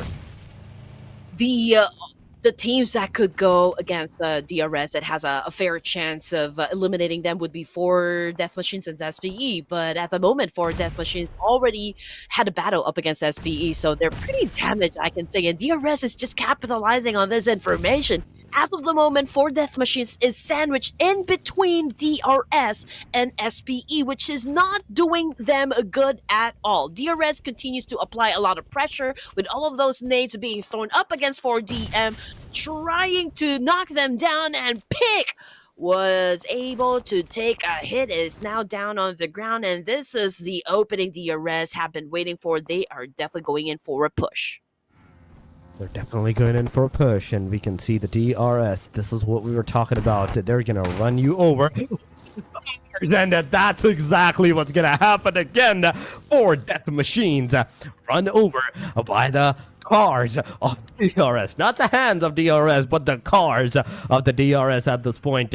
We NRC, the 3 eliminations, they are somewhat so far outside of the circle, but in a safer side position. No one's going to be looking at them, so they can easily enter the circle if they want to. Close to the side of SHREEPECH Esports, but SHREEPECH Esports, one player is gonna get that grenade naded on him. He gets taken down. Joker is on his knees, and now down to the very last player of the SHREEPECH Esports. That guy has everything residing on his shoulder. Every single responsibility for the team is actually on his shoulder from this point onward. Mafia Punk.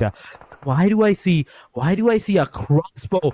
His PP Bison is on 0 bullets. This guy is not even have good bullets in his gun. Man, he is completely out of all the arsenals that he could potentially have. But here we go. He looted the crate. Now he's going to have 1897 lock and loaded and an AUG with the bullets as well. A great start. Once again, this guy from the SHREEPECH Esports side, he can do wonders, and because I believe nobody knows his location at this point. Mafia Punk shouldn't be taken lightly, and DRS knows that. You know, Mafia Punk was able to get an MVP title at some point in the matches that already had gone, so they need to still be careful when it comes to Mafia Punk of SHREEPECH. And now we're looking at the final 4 teams remaining here. 42% for DRS that they might bag the chicken here. Delta popping off those smokes, of course, making it a little difficult for the other teams remaining to see them and not to be taken down. And NRC was able to take some damage up against the nade. And there you go. That's a confirmation. Killer YT was able to take out Mafia Punk, which brings us down to final 3 teams remaining here. NRC, JUTTI still trying their best to survive at this point in the competition. DRS has the number advantage, and NRC tried to go for that massive spray up against JUTTI, but it wasn't enough. Oh my god, JUTTI, it wasn't enough. It wasn't enough. But with this now, DRS, I think it's a chicken dinner. We can safely assume it's a chicken dinner for them. There is no doubt on that, because 5 eliminations for Delta, 4 for Killer YT, 1 for Giante, and Giante throwing the grenades, and oh my god, both players got knocked down at the same time. That's a trade-off. Car knockdown, player got the player knockdown. It's a 1 versus 2, and Aslan, the solo guy, the final hope for the team. It's everything residing on this guy, and I don't think so he's going to be able to do anything. He's getting a lot of damage, just a first aid kit to his name, and if the car blows over, it's over for him. We've seen a lot of this scenario happen wherein even though the player they are at a disadvantage, they could still flip the table, but it's not gonna be the same story for DRS, man. They got another chicken dinner, their 5th one for PMNC South Asia playoffs. Are you kidding me? This guys, are like pretty unstoppable at the moment. I don't know what it will take for the other teams to stop DRS at this point. We have DRS, ladies and gentlemen. DRS. Right here with the winner chicken dinner again. Getting all those eliminations. 13 to 14 elimination points, meaning 25 points. Chicken dinner is coming for these guys. 6 for Delta, 5 for Killer, 11 right there. Giante with the 1, and Example with the 2. 14 in total is on its way. 14 elimination, and right with us, 24 points. Already they had 120 something points in the overall. Now they might even just cross the 150 marker. Okay, I need to catch my breath here. Whew! Again, stellar performance coming from the real soldiers. I mean, they're here to dominate. They made a classic game out of this competition. 5 chicken dinners? Oh, man. And we're talking about just 2 slots, for the PMSL, so it's going to be tough, for the other teams. I think pretty much DRS might be able to secure this slot, but who's going to be the next team? That is a big question here. I mean, if we're going to talk about how much of a lead point the team needs to be able to have that wiggle room for any mistakes in the game, if you get an early elimination, DRS, even if they lose maybe a couple of matches, it wouldn't take a toll on them. I mean, honestly, at this point, I can say that even if they get early eliminated from the next match and the last one, it's not going to affect them. They're completely on the hashtag #1 for at least today.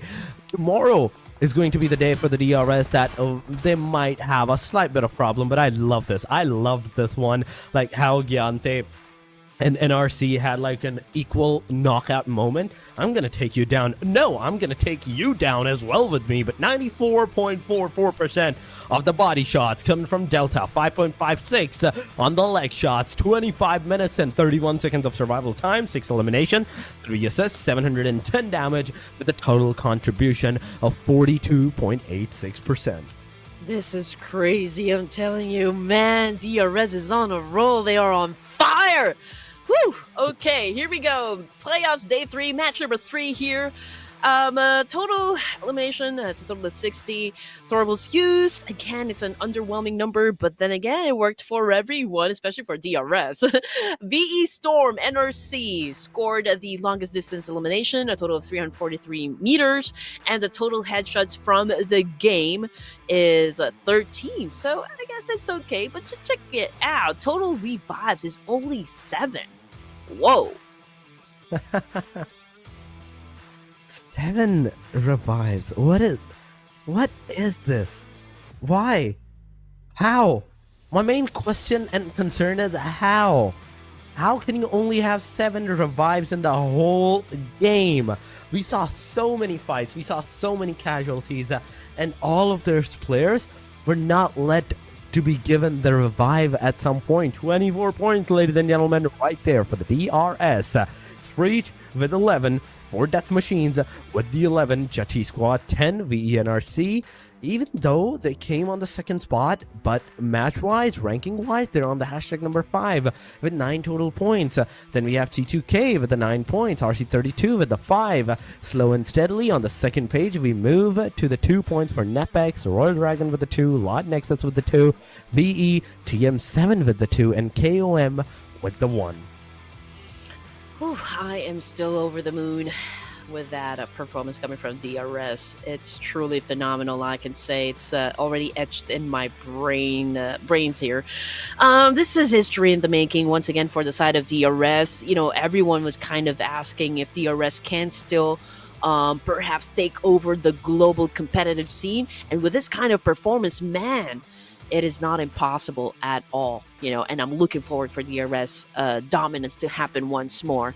From the second page, okay, it's Syndicate, RLX Esports, LHC Esports all had a 0 under their belt. So again, this is already the third day here for PMNC. We still got one more day, but again, for some of the teams, it will not be enough, unfortunately.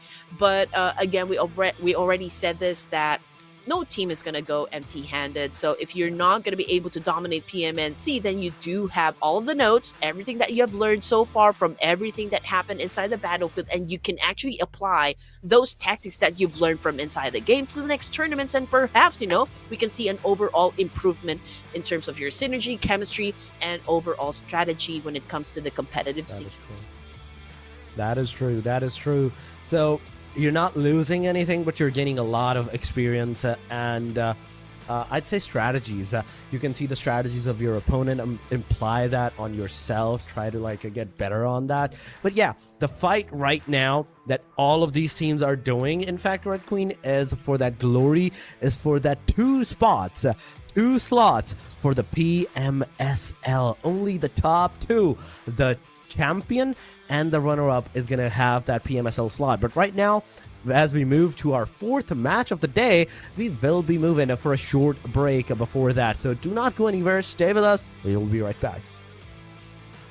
After it explodes, use the terraformed ground and remaining wreckage to go after your enemies or rest. Head to Rondo now to experiment with this new feature.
Let it.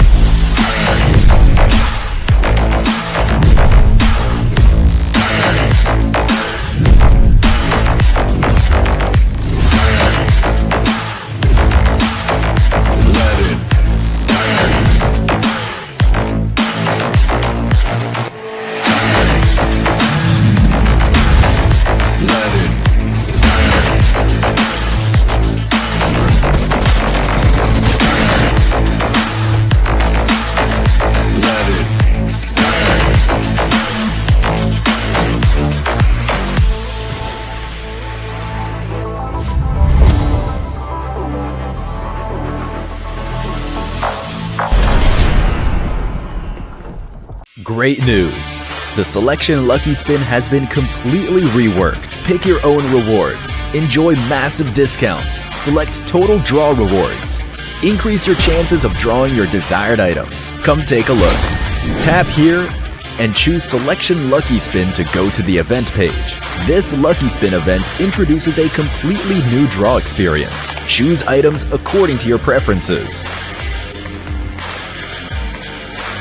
to form your own prize pool. After making your selection, you get a discounted 10 draw that's only valid during the event. The draw costs only 300 UC. Furthermore, first daily single draws during the event cost only 10 UC. It's a super sweet deal. As you continue drawing, you'll get total draw crates. Different quality total draw crates require drawing different amounts. Reach a certain number of draws to get the corresponding total draw crate. The higher the crate's quality, the more valuable its rewards. Get tons of material rewards with a single 10 draw. Most importantly, when opening crates, priority is given to items you don't already own, so you don't need to worry about getting something you've already drawn. Just have fun drawing rewards. It's super easy to get your desired items. Doesn't that sound amazing? What are you waiting for? Event period, April 18th, 2025 through May 15th, 2025. Join the Selection Lucky Spin event now. Rondo is here. Are you overwhelmed by all it has to offer? In this video, we'll be going over one of its unique features.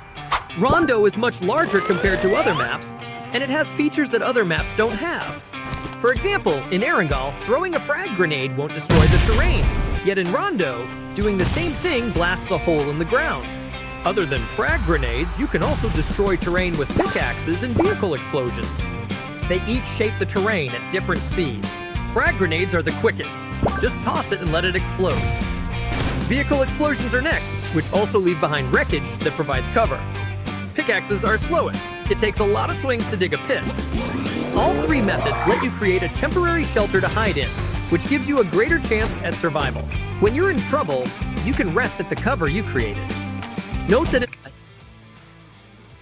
Welcome back, ladies and gentlemen, once again to the PMNC South Asia Spring 2025, where so far 3 matches have been concluded, and we have seen 2 for the DRS. And what have they done? They have got all those elimination, the 14 elimination into the previous match if we're talking about 14 elimination, 24 points.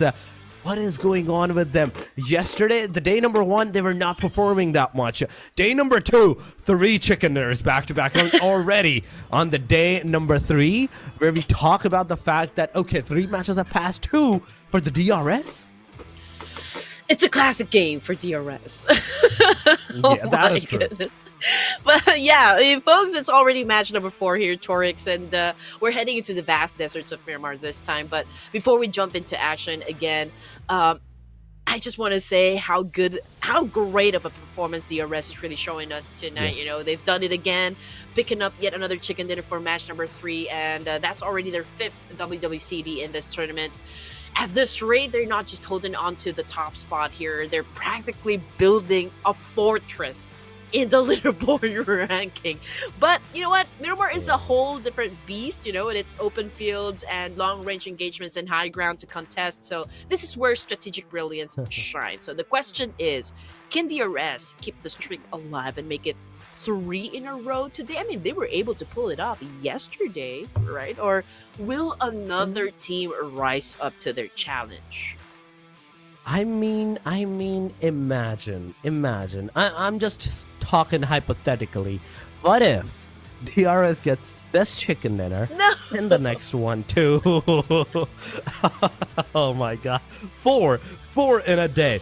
We're talking about a team that got 1, that started with 1, then 3, and now if they go 4 today, oh my god, I'm actually gonna go insane. But here we go. Group number B, Esports, NEXUS, JUTTI Squad, and AEROMACY. They are not going to be played this match. We have T2K, KOM, NEPX, and Syndicate back into the game. The question is, who is going to be DRS's kryptonite? Basically, Superman's right now. So, whew. Who do you think? Who do you think can be the kryptonite here? I don't want to say it. I don't want to call it out the name, because I know the moment I say that, that will be the first team to get eliminated. Let me tell you that. But oh my god, this time, at least the plane line is favored to all, going from the Oasis all the way down to the Partona. So Partona is one of the places that got recently updated into the Miramar map. Let me tell you that, guys. You might have seen it, yes, but it's only been like, I think, couple months, 4, maybe 5 months that this city has been introduced. But aside from that, going for the Los Leones, teams can definitely go for the early engagement. Hacienda del Patron. I'm pretty sure DRS is going to go there to take that Golden Mirado out. Okay, I do wonder if we could see like a wild card team like Mystic Destiny or Royal Dragons can seize the opportunity to make a mark here. That is one of the things that goes inside my head at the moment. Los Leones. Oh, this is exciting. Okay, it's not going to be occupied. But from the kill feed, it's OPZ. Okay, so there's a fight that is happening, and I'm glad to see, to be honest, that OPZ was able to score a point. But I think they're about to lose 2 of their members, from that exchange. So I do want to see them dominate, at least in one of the clashes that will happen for today's set of matches here. I would want to see them emerge victorious from a fight. I mean, look at them. They're up against LHC, and already it is once again on the equilibrium. OPZ took down 1, LHC took down 1. And as the fight has gone back to the equilibrium side, I don't think so that it's going to go any good. But oh my god, Paradox. Severely underleveled on the gun. He does not have the arsenals. He just have a crossbow. And imagine, I just want some flick shots. Come on, trick shots time. But Bogube tried his best, but Suba nading himself off. No, Syndicate, No. You have an easy entry on the team RD from this point onward. Royal Dragon, that's a player down. Second one could have gone down, but nope. It is a nope right there. Syndicate, 3 players. Team Royal Dragons, 3 players. Claw coming in. Oh my god, he did not look at the stairs. He could have spotted Nehe. He could have taken him down if he had taken the TPP first. But nope. Anyhow, the Team RD and the Team Syndicate, it's a 3 versus 3. That will happen in a short while. Okay, here we go. That was a great jiggle, though, coming from Claw. Okay, here comes Claw again with an aggressive push, but Nahe is saying, Nahe, what are you doing there, Claw? Claw was able to take in some of the hits, so there's a need for him to step away from now, for now, just to heal up, just to make sure that he is in full health before they go up against Syndicate here. For Syndicate, they're playing with 3, so there has already been a casualty onto their side, but it's the same thing with Royal Dragons. I mean, like, Saba is already out of the game here. From the kill feed, it's RLX going up against KOM in another part of town, and I believe that was a confirmation. One of them has already been taken out of the game. Now Frag is cooking up a nade here, but hesitated to throw it. I do wonder what the reason could be, but Nahe, as well as the rest of Royal Dragon, is just really waiting here. They're on the passive side here. I mean, if you want to get us, well, you will have to go do the pushing. You do have to do the push-ins, and this is the only way.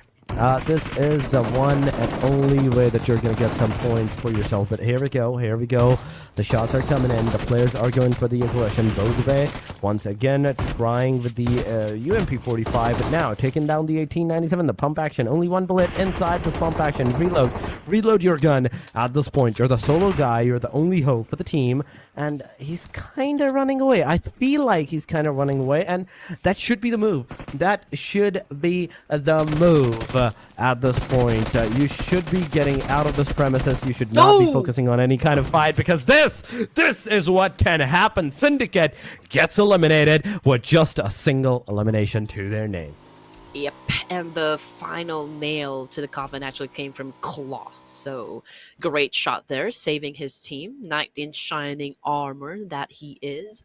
15 teams remaining, and it's amazing that Syndicate was the first one to get the boot of Miramar. And it's also a great thing that LPZ was able to survive a clash there, although they suffered 2 casualties, but it's still okay. One of them is still bleeding out, so I do wonder if they have enough first aid kits or maybe some bandages to heal themselves up.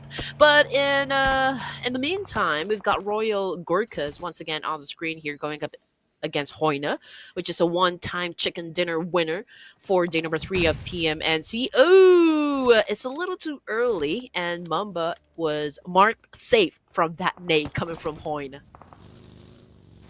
HAINA Esports, they are trying, they are doing their very best, I would say, but they're not getting those casualties. But Royal GURKHAS, Mamba, no, no, no. Oh my god. For a second, that scared me. That scared me. But here we go. Once again, HAINA Esports shooting at the Royal GURKHAS. Can they get them to break under this pressure, under the shots? And the answer is yes. Pika getting that headshot straight up on the player, getting him down. It's an instant confirmation. HAINA Esports gonna get that elimination to their name. And right with this, Team Royal GURKHAS down to the 3 players. But Royal Dragons, the Dragons, 4 elimination, 3-man standing. So a good trade-off, I would say, a decent trade-off whatsoever that they have done for themselves against the team.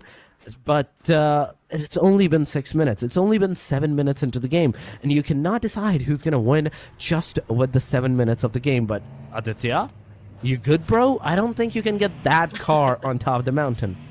Oh yeah, it can be difficult.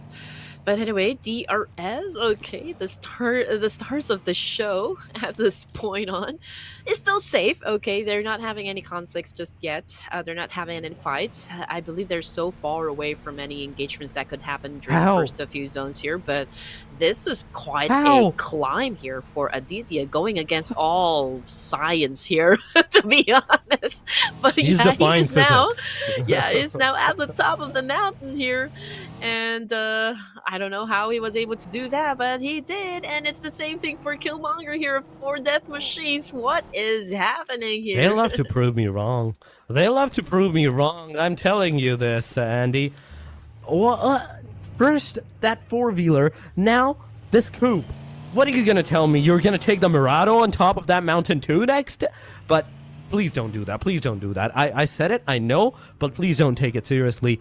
VNRC, so far, 4 players, no eliminations, no fight whatsoever. But now, near the Monte Nuevo side, they are up against a close proximity to the team OPZ. And it's not going to be long before the fight may actually occur, because VNRC's Doom, I don't think OPZ has any slightest of idea of the location of the sky. Exactly. NEPX, pretty close with RLX at the moment. I mean, both teams are driving, headed towards the safe zone, and just look at the tsunami of teams that will be coming from down south here. We've got NRC taking in a position south part area of the circle, so they do have the opportunity to gatekeep most of the teams that are still that are coming from the outskirts. And we did call this one out. RLX colliding with NEPX, and Mukesh has been knocked down on the ground here. So hopefully we get some visuals if NEPX has a chance to pick up their teammate here, or is he already completely out of the game here? I think so. I think he's out. I mean, yeah, it can be a possibility. We do have to see to like know for sure, because I'm not sure as well on this right now. But talking about the facts and figurines, RLX is the only team so far that is outside of the blue zone and taking the damage. But Mini, come on. The shots did not even get a single connection on the guys. But given out his location, I don't think that even the enemy teams wants to have like any kind of fight against these guys. But RD, Royal Dragon versus the DRS. Come on. Is this the kryptonite for the DRS? Is Royal Dragon the kryptonite? Example is down. KYT given that revival right now. At this point, Giante doing his level best to reach his teammates as well, to get into somewhat of a safe compartment where they can have like an easy 2-2 split against all of the other team, but Royal GURKHAS on the front line, the headshot, the connectivity. Oh my goodness, Delta, you beast! Getting that knockdown on Royal GURKHAS' player. Krish, one of the solo guy, one of the last guy from the Royal GURKHAS, and there we go. Slayer HAINA is going to take down Psycho. Right with this, we can see DRS Delta closing in. Gyante going to get taken down by HAINA Esports. Now I'm curious, where is HAINA? Pekka with a massive counter, putting down Gyante, popped his head, but it's a good thing because DRS is at the top of the mountain here, so I don't think any team could get closer to them, so a pickup is still possible at this point. It's just a great thing, though, because there's a lot of teams down below, so there's a lot of opportunities for DRS, again, to score a lot of points in this situation. Now, HAINA back 2 points now. And I do believe they also have some high ground advantage. Don't exactly know where the other are positioned so far. But as for NRC, they're still a complete squad here. But they have to be careful because there's a lot of teams staying in the mountain ranges. I mean, the mountain ranges are about to go down. The mountain ranges are about to end. But nope. DRS, they still have the mountain for themselves. There is the HAINA Esports on the back side of the Team LHC. Okay, that's where they were shooting at the DRSs from.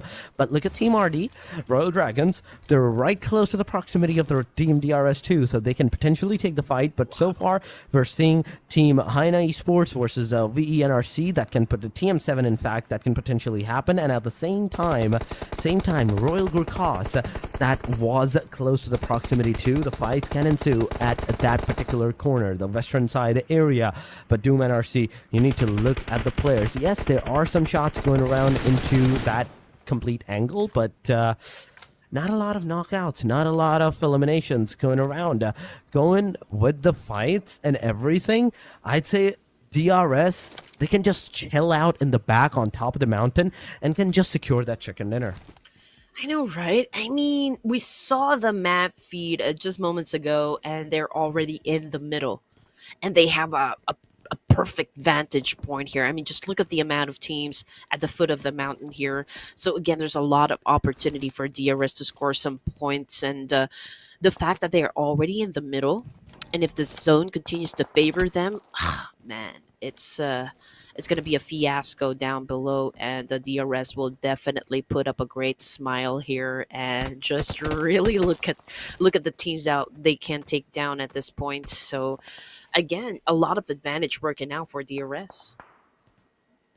I mean, that's DRS for you, and we called them that. Yeah, they are playing a classic game at this point with 151 points to their arsenal. T2K is that team that has the second highest point, 83. Okay, there was another team, I think it was AEROMACY with 88 points or something of that sort. So T2K is on the third position, but right now in this match at the very least, they are the one that has the second position so far. So top 15 teams, 51 players, stage number 3 for Death Machines against the team VENRC. Come on. The shots can occur. The shots can make a great connectivity on VENRC, but for Death Machines, you were not able to get those connectivities done. Mystic is one of the team that is outside of the circle. I don't know where is the Royal GURKHAS and how they are cementing themselves, because last time we saw them, they were close to another team, and they were somewhat struggling. But now I think they have left that place, and MTD closing into the OPZ. Gonna take 2 down. Oh my goodness. OPZ. That is insane. And oh my god, this guy actually manages to secure those 2 eliminations. No, you just broke both the legs for the MTD. Now down to the last 2 players. What's gonna happen from this point onward? The team that was a full squad a single moment ago got instantly obliterated. 2 of their players instantly obliterated by a single grenade. All right, here we go. 4 death machines on the screen. About to score some points up against RC3-2, ladies and gents. Falcons continue on to put in a lot of pressure with all of those nades. He took a hit, and he needs to back away for now, just a little bit, just to give himself time to heal up. But he was able to inflict a lot of damage up against RC3-2. So let's see what kind of maneuver 4 death machines is going to show us at this point. But T2K to the love is having an exchange up against Royal Dragon, and if I'm not mistaken, T2K was also able to shut down a player from DRS, but given DRS's position, even if they get knocked down, it'll be easy for them to pick up their teammates. But of course, this is one of the things they need to consider. They will have to do a great job at managing their resources. They cannot really just open fire recklessly at those teams down below, because if a team was able to get to their spot, then they need to be able to defend themselves, but they need to keep enough ammo for them to do that. Yes, the main concerning part is the ammo. Whatsoever. No matter how you look at it, DRS, yes, you may have gotten all the loot that you could possibly get, but yes, if you keep shooting at everyone that's gonna surround from your place, at one point in time, you're definitely gonna run out of the ammo that may help you in the long run, that may help you in the later stages of the game, because this is just the stage number 4, and we can see already into the mini-map that there's 3 teams into the proximity. There is the team RLX Esports, T2K into the closest vicinity as well, and Igneous, Ajaya, they're also closing on, VE, TM7, also into this proximity. The fight will definitely occur from the backside. 4 Death Machine is firing at the T2K. At this point, Ajaya was super low in that HP, but I have to give it to this guy that the way that he drove, the way that he drive his car, he was he did manage to get out of this position and escape. But no, wait a second, it's not the 4 Death Machine, it's actually DRS. Ooh, man. Okay, you're right. But okay, Stage 4, and we only lost 2 teams here, Syndicate and OPZ.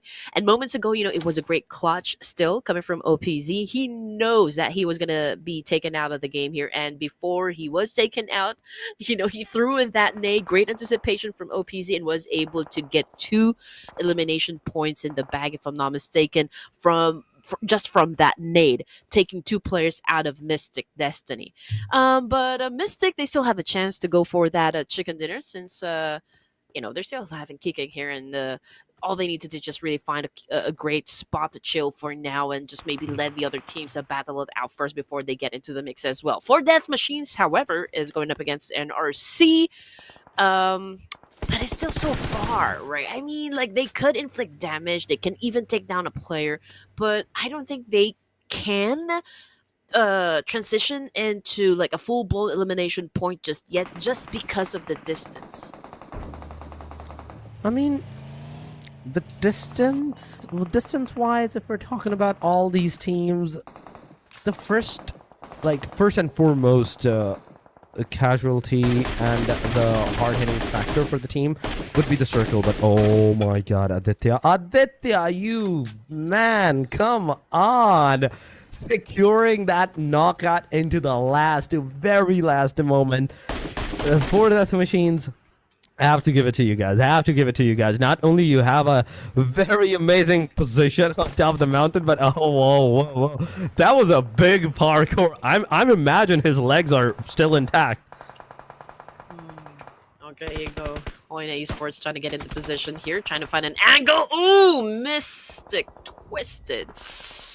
Caesar down on the ground, and it could be hard for a pickup to happen at this point. NEPX Rex, oh, taken down Igneous of T2K, while DRS Gaming on the screen here. They're at the edge of the circle now, and also has, again, another chance of gatekeeping some of the teams there. But HAINA right now picking up some elimination points for themselves as well. Right now we're looking at 3 points in the bag for HAINA Esports, and they will continue to do that since they have the high ground advantage. They will. 14 teams still intact. That's the thing. 5th stage it is. it's not a lot of stages now from this point onward. We are done with half of the match, more than half of the match, and still 14 teams being alive. It kind of puts a really big pressure on everyone that how are you going to be able to hold it out. But I can see Killmonger close to the team. He can go for the fight, but DRS Delta, oh no, he's getting a lot of shots. Fortunately, he did manage to get into the safe side, but Golden Murado, can you get that Golden Murado on the top of the mountain? The answer might be a no, but T2K, RC32, Slayer HAINA versus LHC, RC32, VENRC, everywhere we see, everywhere we look at, there is a fight happening. RC32 gets eliminated. We have 12 teams from 14 all the way down to 12, and that number is definitely going to deplete even more. NRC's down to the last player as well, and one more elimination on their side, and that can mean another team from 12 we will go to 11. Okay, here we go. Stage 5, the zone is already shrinking, and it's getting crowded, to be honest, since we still have 12 teams remaining here. DRS still a complete squad. T2K already has 1 casualty. HAINA Esports bagged 5 elimination points, so they're pretty strong. Same thing goes for Royal Dragon. NEPX, fortunately, they still have 3 more members, but they haven't put any numbers onto the board just yet. DRS is kind of taking it slow, okay? But just look at the teams that are in front of them. So it might be hard for them to step into the safe zone because T2K is there, and they're pretty hungry at this point, Taurus. I think they're looking for a lot of elimination points, and just look at where DRS is going to be coming from. Now, this is the exact example that I can say wherein a high ground can turn into a double-edged sword because it's no longer part of the zone. So they will have to descend. But unfortunately, all of the teams know they will be coming from that direction. And so everyone will be pointing their guns onto DRS Gaming. So I do wonder if they can survive getting down from their position. I mean, they are down from the mountain, but the moment they're gonna try to leave the mountain premises to get into the cover sides, that's where the shots are gonna come in from. Killer YT so far, he might get that revival, but Royal Dragon versus Delta, it's happening. RLX versus Team NEPX has also occurred, and we can see the Team NEPX losing their players a 1, a 2, and a 3 right back and forth. Delta trying to take down Master Zerdy. The smoke shots is not going to help you. NEPX gets eliminated meanwhile, and we are down to the top 10 teams. Delta has spotted down the player. He can see the player. No, he cannot. Why? This is one team that can look so far with the smallest pixel, but the close range smoke, they are struggling to find out the player into that. But yeah, the backside cover did occur. It did help. 1897 versus DBS.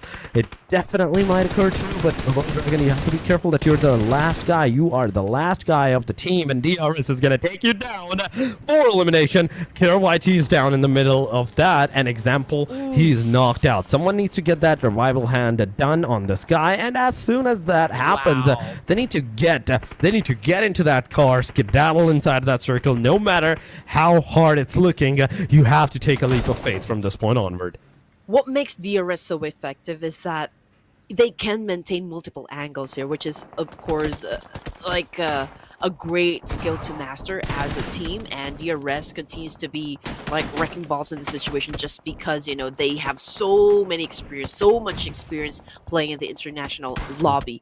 And getting back into the game, HAINA Esports right now getting slaughtered by LHC. Man, oh man. But also from the kill feed, it's Giante has been picking up points as well for himself, and HAINA now bagged 7 elimination points, but 2 of them currently knocked down on the ground. As for DRS, Killer YT already out of the game here. Giante doing a massive spray with his M416, but needs to step away a little because he has taken a substantial amount of damage as well. But it's a good thing that he has a lot of resources in his backpack.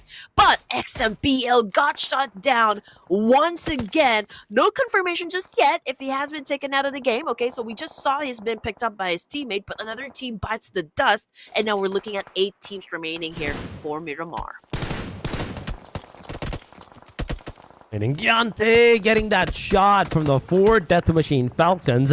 knocked down, a lot of damage. The player might get a elimination, and that's exactly what happens. He will get the confirmation as well. DRS down to the last 2 players. Falcons trying to even aggress upon on the guys that are right now close to the proximity, but they have to be careful. It's not just one team, it's not just HAINA, it is a VE NRC as well, and NRC getting that grenades from the side of Beacon HAINA, and there we have it. NRC out of this match. 6 elimination for the 4 death machines, 4 players remaining. HAINA Esports 8 elimination. T2K, I don't know what has happened to the T2K in this match. They really go for those aggressive stances, those engagements and all those fights, but so far it is just a single elimination. 4 death machines. Falcon, we can see them, we can spot them out of this area, and right with this we're also looking at the fact and figurines that everyone will be trying to get into somewhat of a better position, but example gets taken down. Delta, it is all up to you. You're the only hope, you're the only one and only hope, but getting into the car and moving into the circle might be the best option for you for right now. Man, the future is not bright for DRS for stage number 7, just because of the fact that there's a lot of teams that are right in front of them, and it's going to be a struggle for sure for DRS to step into the safe zone just because of the situation that we see on the screen here. But okay, let's check out what is happening between RLX and KOM at the moment. XMPL just got slayed by Slayer of HAINA Esports, and that is it for DRS. They're out from stage 7 here in Miramar. Now, oh man, Loco was planning to throw a molly, but got shot from behind. And now Hang from KUM still trying to defend and make it for the team, but Pico Pig, the last player remaining for the side of KUM, still tries to survive, but that is it. RLX just put a nail in the coffin, securing that win. That win has been secured. We are down to the top 5, ladies and gentlemen. It is a 4 death machine. It is the VET M7. It is RLX. It is HAINA and T2K. Admiral right now trying, as one of his players is knocked down, to give the cover, provide the cover for the rest of his team. He's going to throw the grenade. It's definitely going to hit Ajaya. I do believe so. It's going to hit Ajaya. OG, in the meanwhile, is also going to get taken down. It's a confirmation. Ajaya gets confirmed by the hand over RLX. Wait a second, RLX is the one responsible for that elimination? Come on. That's an elimination straight away, taken from the mouth of the TM7 at this point. 9 elimination to the RLX. A great start into the Miramar. Okay, T2K was able to step in stage 8, but unfortunately we're looking at their last surviving member, so hopefully they can pull off a miracle here and score the chicken dinner. But there's HAINA Esports looking pretty strong at this point. You know, I feel like if they continue on with high energy gaming, probably, you know, it's possible for them to score the WWCD. They're putting a lot of pressure. They're trying to hold on to the zone control, while the other teams are also trying to have an exchange, you know, because everyone is just right down below. For death machines, they have the high ground advantage, so pretty much they also have a fair chance of scoring the chicken dinner. Just look at that. Killmonger right now just lost the opportunity to slay the remaining players of HAINA right there and then. Oh my god, he had the perfect opportunity, but nonetheless, he will get taken down. Aditya is also knocked out. HAINA Esports with the 2, VTM7 with the 3, 4 death machines with a 1, and RLX with a 1 as well. Unless they manage to revive their players, then it goes back to the 2. The players that are solo, they will go back to a duo from that point onward. And now, moving forward, we can see and we can find out these players, how they are going to move forward, how they're going to take those fights, and everything that's going to occur towards this side as the stage number 9 starts to close in. There is no circle for anyone at this point. RLX, WE, HAINA, everybody taking the fight. Arifa gets taken down. Admiral, the solo guy, alive for the team. He's going to take one player for the HAINA down, second one for the HAINA down, third. What is going on? HAINA Is that both side elimination happening once again, or was that a Yes. third party happening on HAINA? And that's exactly a 4-death machine, third party happening on HAINA Esports. 4-death machine having the best vantage point to get those eliminations and those knockdowns done. He misses those shots, those crucial shots. Come on! This one grenade is your key of hope. This one grenade is the only key of hope, and that connects. One connects. Will the second one connect or not? This is the bigger question. The Molotov goes in. He needs to get the player behind out of that rock, and that's exactly what he does. But no, he misses just by an inch. Not only that, the revival's done, the healing will be done, and Peak does not have any healing to peak with. RLX needs to be patient now. I mean, obviously, for DM, he doesn't have resources here. He couldn't even heal himself up. So it's a 2v1 situation here. RLX Esports can already taste the chicken dinner. Distro is already on the charge here. He would love to take down Pick at this point, but they need to be patient. They needed to stay composed in this situation. Pick is just really trying to pick his moment here to try and shut down Sana of RLX Esports. And there you go, ladies and gents, with that accurate nade coming from RLX, secured that WWCD. WWCD secured beautifully by RLX this time around. And right with this, now another amazing end that happened to the match number 4, leaving us with just a solo match more, just a single more match for the day number 3. But I don't know. I think I jinxed it when I said imagine a DRS taking that 4th and 5th match chicken dinner as well. It didn't happen into the match number 4, but nonetheless, they did manage to secure a lot of elimination points to their name, and I kind of want to see them into the match ranking on where they're residing from this point onward. But, of course, we need to put the spotlight onto RLX Esports, and I believe this is the first chicken dinner in PMNC, so a big shout out to the fans of RLX. Okay, so, Fabs with 3, we got Destro with 5, ooh, hot one. We've got Dila 31 with, okay, I don't see any team contribution as well, so I am also kind of mind blown at the moment. But perhaps, you know, he had an early elimination. Perhaps RLX Esports was playing with 3 to begin with, so we don't exactly know the reason why. But the fact of the matter is, RLX was able to secure a win. Hence, you know, with improving their status in the leaderboards, which is absolutely top-notch. This is absolutely top-notch, and you know what else was top-notch? This 2 double knockouts, and then those eliminations, those confirmations. It kind of took OPZ like a really amazing start on that, but they couldn't execute it properly to a 1v4. But aside from that, HAINA Esports, they got some decent eliminations throughout the game. RC32, they didn't get a single elimination, as they got eliminated at 20 minutes point marker. So does NEPX. NEPX in this match did not have a single elimination to their name as well, and that was a big thing. That was a very, very huge thing for NEPX at this point, to not get even a single elimination. And I totally blame that situation where you don't have those matches for yourself to play on. They took a break, and after that they couldn't cement themselves back into that action.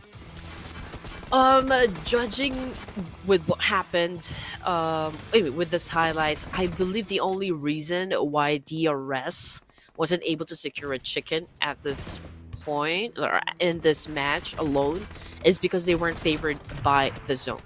Because if the zone continues to get onto their side, they're in the perfect spot. Because we saw the map feed before we head on to stage number 5 or stage number 6, if I'm not mistaken, and they're already in the middle. They have the high ground advantage, and they were doing really great. But then they had to evacuate that spot. They needed to go down, and it wasn't the best position so far, because they were pretty vulnerable, just because of the fact that everyone knows where exactly they will come from, and there's at least 5 teams in front of them that could stop them from that point on.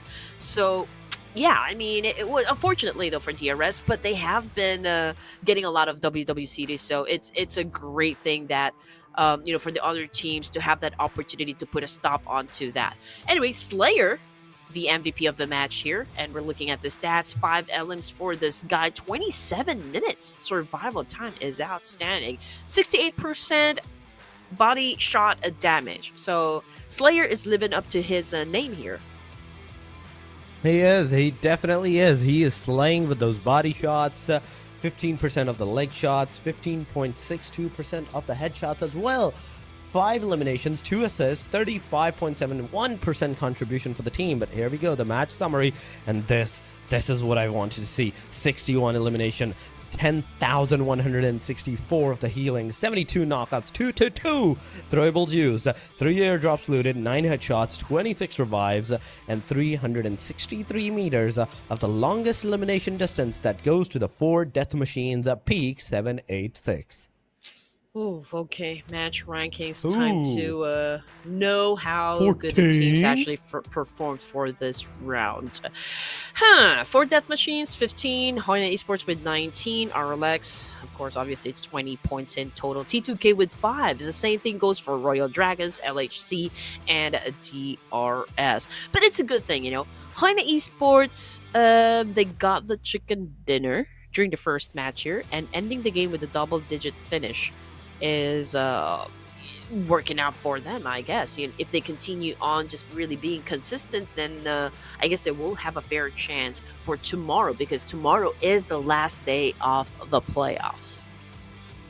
Yep, tomorrow is the last day of the playoffs, and whatever you're doing, how many points you're trying to get, make sure you're getting as much points as you can right now at this point, because tomorrow you might not get the chance. You will only have the chance to secure your positions from that point onward. You're only going to be focusing on maintaining your positions, the position that you're going to cement yourself in today's matches, in today's action.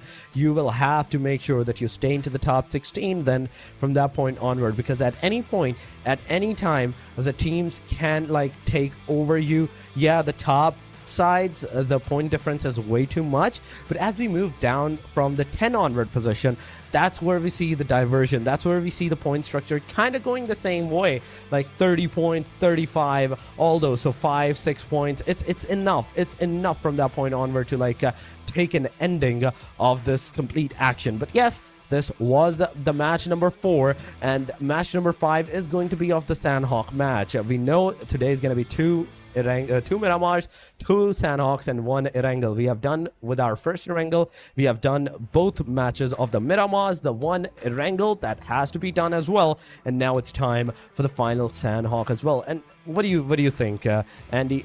DRS, I believe, was the team that got that Sanhok match, or was that a different team at that point? I kind of don't remember. It's HAINA Esports. Oh no, HAINA because. No, we started in HAINA? Miramar, right? We started in Miramar. Sanhok exactly. was Then actually we moved to Sanhok. Third, was it the third Was match? Let me just check. It was second. Second. Sanhok was second. And DRS took 2 back-to-back, no? I think it was DRS. So It was DRS. Paradise Yeah. Resort, when they went after, when they went up against T2K and RG, Royal GURKHAS. Royal so, GURKHAS. DRS. Oh, yeah, so statistically, DRS has a very, very high chance of securing this match as the chicken dinner. But for that action and for that conclusion, we will have to see the match number 5. But before any of that action can occur, we will have to go for a short break. Do not go anywhere. We'll be right back.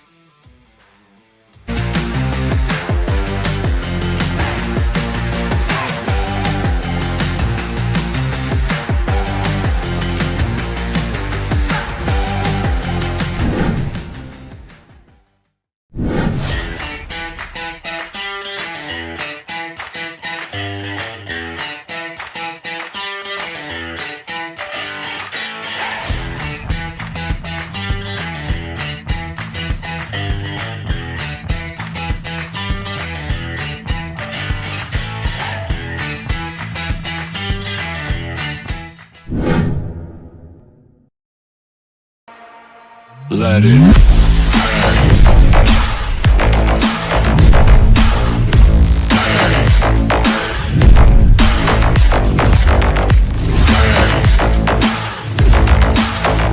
Let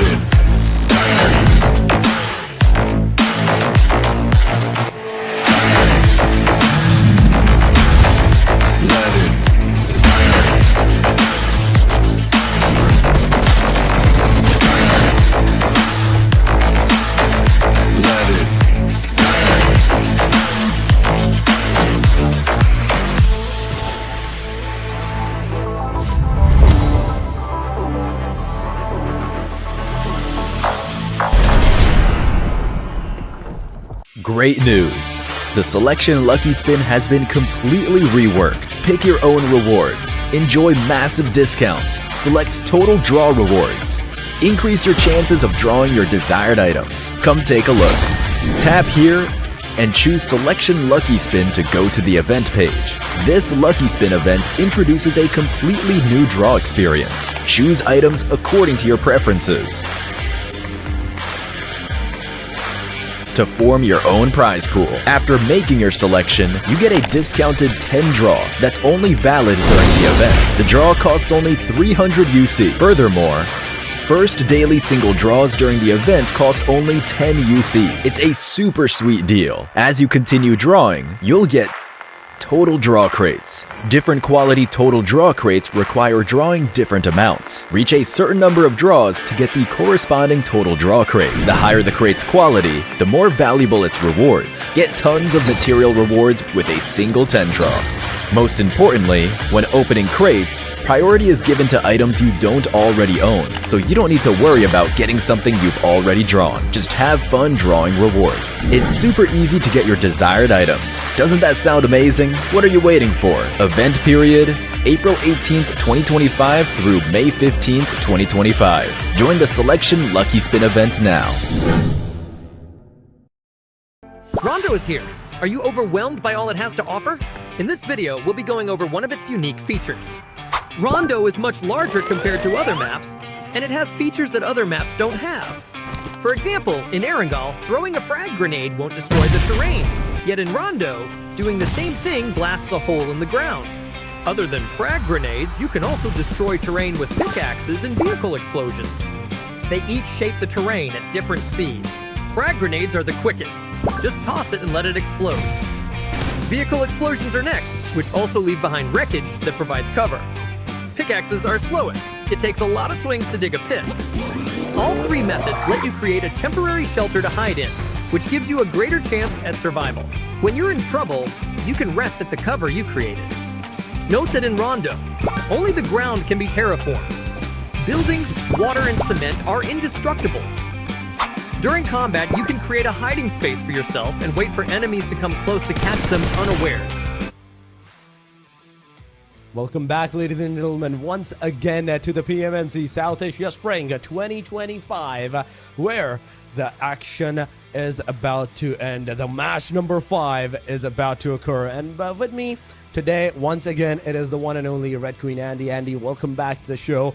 And the way every team has actually fought so far, DRS has been the prominent one. They got like 14 elimination. That, I think that is the highest in all of the previous days elimination wise as well. You're absolutely right. You know, DRS Gaming has been unstoppable today, you know, racking up multiple chicken dinners and holding on to the top spot with an iron grip, so to speak. You know, can they close the day with yet another WWCD and cement their dominance? I mean, they won the first Sanhok chicken dinner, and it's not impossible at all for DRS to secure another chicken dinner in Sanhok. So can this day be a triple chicken dinner once again for DRS, or will perhaps Tribe AEROMACY and T2K step up and deliver the performance we've been waiting for to shake up the leaderboard? I mean, those are just, you know, some of the questions that we have so far. And we are about to step into the final round, and we already know that this map has already delivered some of the most unforgettable moments in this tournament. And you already know the drill, right? I mean, it's fast-paced fights, close quarters combat, and surprises at every turn. And for this round, okay, scratch that. T2K, KOM Esports, NEPX, Syndicate will not be playing for this round. And here we go, ladies and gents. Sanhok is the perfect stage for bold plays and high-risk strategies. We will see teams going out full aggression, or will they take a more cautious approach, hoping to outlast the competition? It's all up in the air, ladies and gents, and this match will be the ultimate test. So buckle up and grab your snacks and get ready for one last round of madness here at the PMNC South Asia playoffs. All right, you're back. We missed you again. I am back. Thank you, ladies and gentlemen. And yes, the match has started. The final match has occurred, and right with this, we can see everything that has happened so far, and the teams as they're dropping. Camp Paradise. That's where the first fights are gonna occur. RLX is fighting, and they've lost one of their players, so that's unfortunate. HAINA Esports getting those eliminations for themselves, and getting that first blood done is a great job. But I want to see the boot camp too. I kind of want to go see the boot camp on how they're gonna do it up. And this is not how you want to start your game, because of the fact that, RLX already lost one of their members, so that's an upper hand advantage onto the side of HAINA Esports. Notsu might be having some technical difficulty, but he's back in the game, so don't worry, ladies and gents, they are fine. It's a 2-2 split, though, coming from the side of HAINA, so divide and conquer, that would be their strategy. They're holding on to perhaps a very good reposition, would try to go in for a pinch here, maybe do a major backstab up against RLX. So let's see what HAINA has in the bag for us in order to eliminate the remaining players of RLX. Destro right behind this concrete wall, but ooh, I think he was able to get the whiff of the situation. He heard the footsteps. He definitely heard them. He definitely did. And right with this, just look at this. We have 62 players, 16 teams, and RLX, the first team that to lose the player, is trying slowly, steadily approaching the situation against all of these players from this point onward. Something needs to be done. The players needs to make sure that they are taking that fight seriously from this point onward. The Molotov is going to go. It's going to take down the knockout player. That is Destro. But no, wait a second. That Molotov is not even enough to take down the player as well. The player's still alive. He can get that revival done. And Sana, oh my goodness. The Sana's position. Oh, it's insane. It's straight up insane at this point. Okay, so RLX was able to score the chicken dinner in the previous match, but to be honest, in this situation, could be hard. But of course, it's not over till it's over. Let's see what Thabs is going to do in this situation. He is waiting patiently from that corner of the room, letting HAINA actually step into that trap that he was able to set up. And Sana is on prone here, also waiting for that right opportunity to take down some enemies. And now Thabs with an effective DBS shot. Oh, but what just happened? I mean, was he taken down with a machete? He sure was. And right with this, you can see how it all occurred. The team got that elimination. HAINA Esports, without losing a single player, getting those four juicy eliminations for themselves. But now it's time for the boot camp to occur, for the boot camp fight to ensue. And Zil, be very careful. You don't know, but there's a guy on the left side of your location. AEROMACY is going to take one player down. It's definitely a knockdown for now. The grenade is being cooked. It's definitely going to hit on the player. It's a trade-off coming around. Zil going for the heal, going for the revive, but in the meanwhile, Rick gets taken down. It's effectively a 2 versus 2 now, and the player is giving that revival. Tricks, you need to enter, you need to get the confirmations, and then rush upon on the players. He is fully flashed out. He couldn't see a single thing, and that's where his demise came into the play. Trick still needs to get that revive. Venom needs to heal himself as soon as possible. The shots did occur on towards the players, and Bot Bro gets taken down. Now Tricks with that Molotov will also get obliterated, and AEROMACY 5 eliminations down to the last 2 players. Honestly, Zio and Venom remains to be the key players for AEROMACY. They're the ones that really super aggressive and pretty on point with all of the rotations and repositions for Tribe, and they are indeed doing great. And now they're hunting down the last remaining player here for OPZ, and it's Smash. He's right there, waiting in the corner of the stairwell. Probably the best tactic here is to have that element of surprise up against AEROMACY, which he has at the moment. So let's see how long it's gonna last in this situation. Okay, Zio now. Go, man! Here we go. Mash with a DBS kill, and it was able to pull that off. And now we're looking at Zio to be the last remaining player for the side of Tribe. Again, if you have that element of surprise, then you have the best chance to shutting down your enemy. And now Mash went inside the building. He's hiding himself, and it's like a cat and mouse chase for now. It definitely is sounding like a cat and mouse chase, but the main question will still remain. Who is the cat? Who is the mouse in this situation? And who's going to survive out of this equation? Who's going to get out of this unscathed? AST0, but that Molotov is going to take OPZ out of this match. Now, it's a fight against SHREEPECH Esports. SHREEPECH Esports, as soon as he realized that, okay, there's another team into the proximity that can potentially take us down, he instantly made sure to leave the premises and move out of that area. You were right. And as early as stage 1, man, we're looking at 2 points here for the side of DRS. They are not wasting any time, that is for sure. And as for the other teams that have been taken out, that would be RLX and OPZ. Some of the teams here suffered casualties. We've got TM7 and, of course, Tribe AEROMACY. Now we're looking at 1 player remaining, and that would be Zayo. But before they exited, or before they got taken out completely, they were able to put out 6 elimination points for Tribe. So it's not late. It's not too late just yet for the side of Tribe AEROMACY to score some more, but they will have to pick their battles. Royal GURKHAS. Okay, they're still a complete squad. They're getting shot at. Psycho now down on the ground. Oh, and that's coming from NEXUS. LOD. Here comes the attack coming from Wimpy. Unfortunately, he gets tagged by Mamba, and Mamba sealed the deal. He made sure there's no coming back from that one. So, Beast, what are you gonna do in this situation? What is NEXUS gonna do from this point on?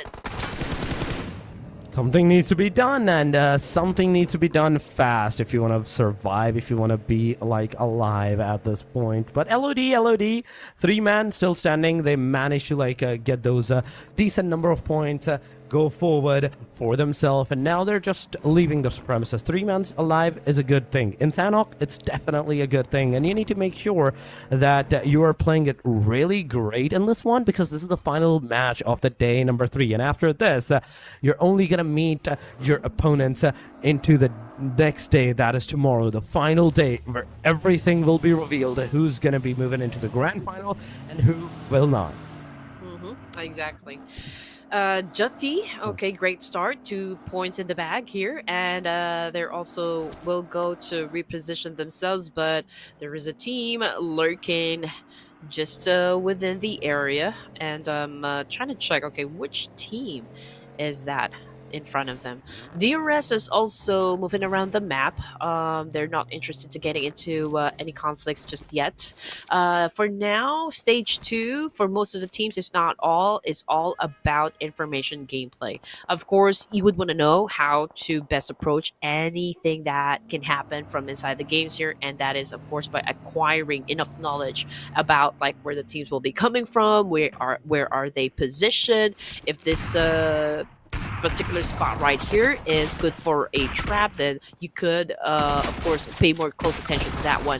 And speaking of paying close attention, JUTTI squad right now going head to head up against LHC, and they just won the fight, and now they have a total of 4 points in the bag.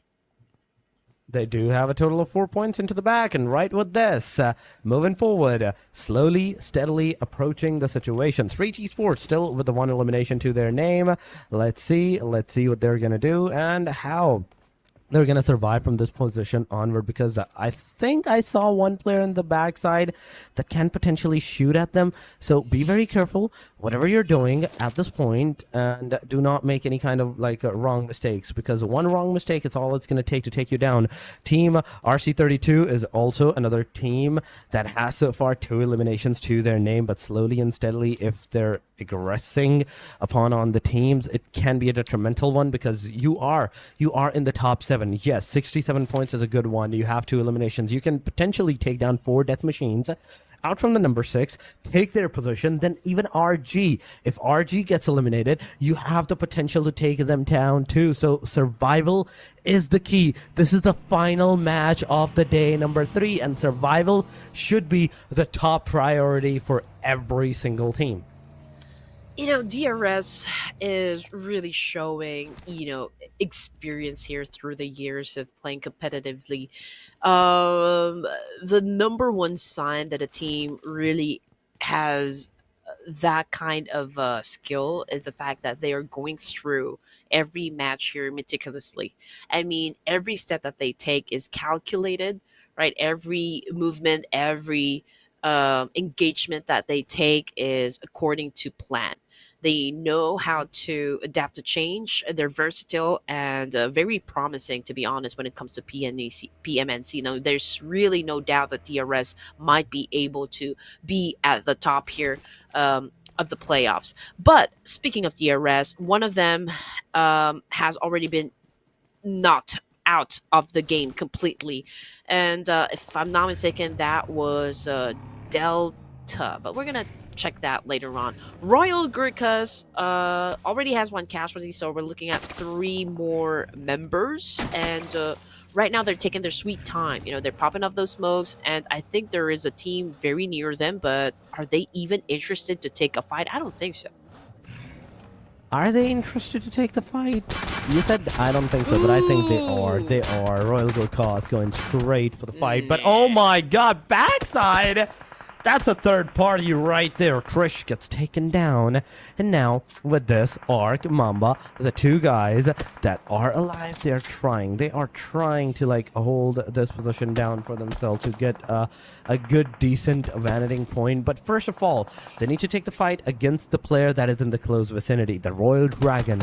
The Royal Dragon player that can potentially wipe them out. But oh my god, he's playing with fire. Royal GURKHAS, Krish, you are playing with fire right now. A single wrong move, a single wrong step will instantly mean, Andy, that the player is no longer going to be alive. The second one on top of that, not just the one that you're trying to save, but the one going for the save, he's not going to be able to get the save as well. But Mystic Giles gets a confirmation.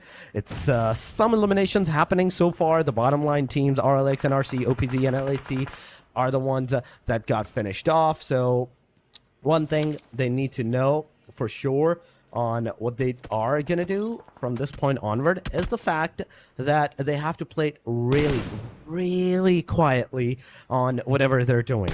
This is going to be a fast one because stage 3 and we already lost 4 teams now, which is of course amazing for us because we just know that this is going to be packed with a lot of action.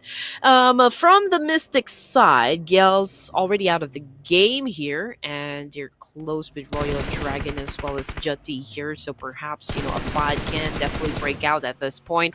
They're at the edge of the circle here. They're trying to make it hard for JUTTI to step inside, and that is it. A confirmation of kill, but not from Mystic, from Royal Dragon. So, I mean, a team was trying to pass by. That was JUTTI. Unfortunately, there were 2 teams trying to gun them down, and Royal Dragon was the one who scored the point. They did score the point at that particular location, but I'm amazed to see Sanhok being played this slowly. There's still like 12 teams, and that is absolutely insane at this point. 12 teams still alive in the stage number 4 of the Sanhok. This is in fact insane, but there we go. SHREEPECH, 4 death machines, taking the fights, taking those actions, getting those eliminations on their own self, and that is a back-to-back elimination that is gonna happen. Lot Nexus Beast gets eliminated, Joker YT gets a finisher, and it's AST, Lot Nexus Beast, back-to-back, those engagement, those eliminations that are right now occurring. Another team, Tribe AEROMACY, gets eliminated right on the hashtag number 11. In fact, 12. SHREEPECH gets 11 number positioning on the elimination side. Then we have RC32 taking the fight. It's a back and forth. 3 elimination, 4 players standing, and close to them is a lot of teams. NEXUS, okay, 2 casualties, but it's a good thing that there's a compound next to them and they were able to hide, recuperate for now. Meanwhile, we're looking at RC3 to Esports. One of them is currently knocked down on the ground, but there's still time to go for that pickup, right? Their teammate, of course, will then try to hide while Ninja right here tries to resuscitate his teammate. As for JUTTI squad, we've seen them pass through 2 teams just moments ago.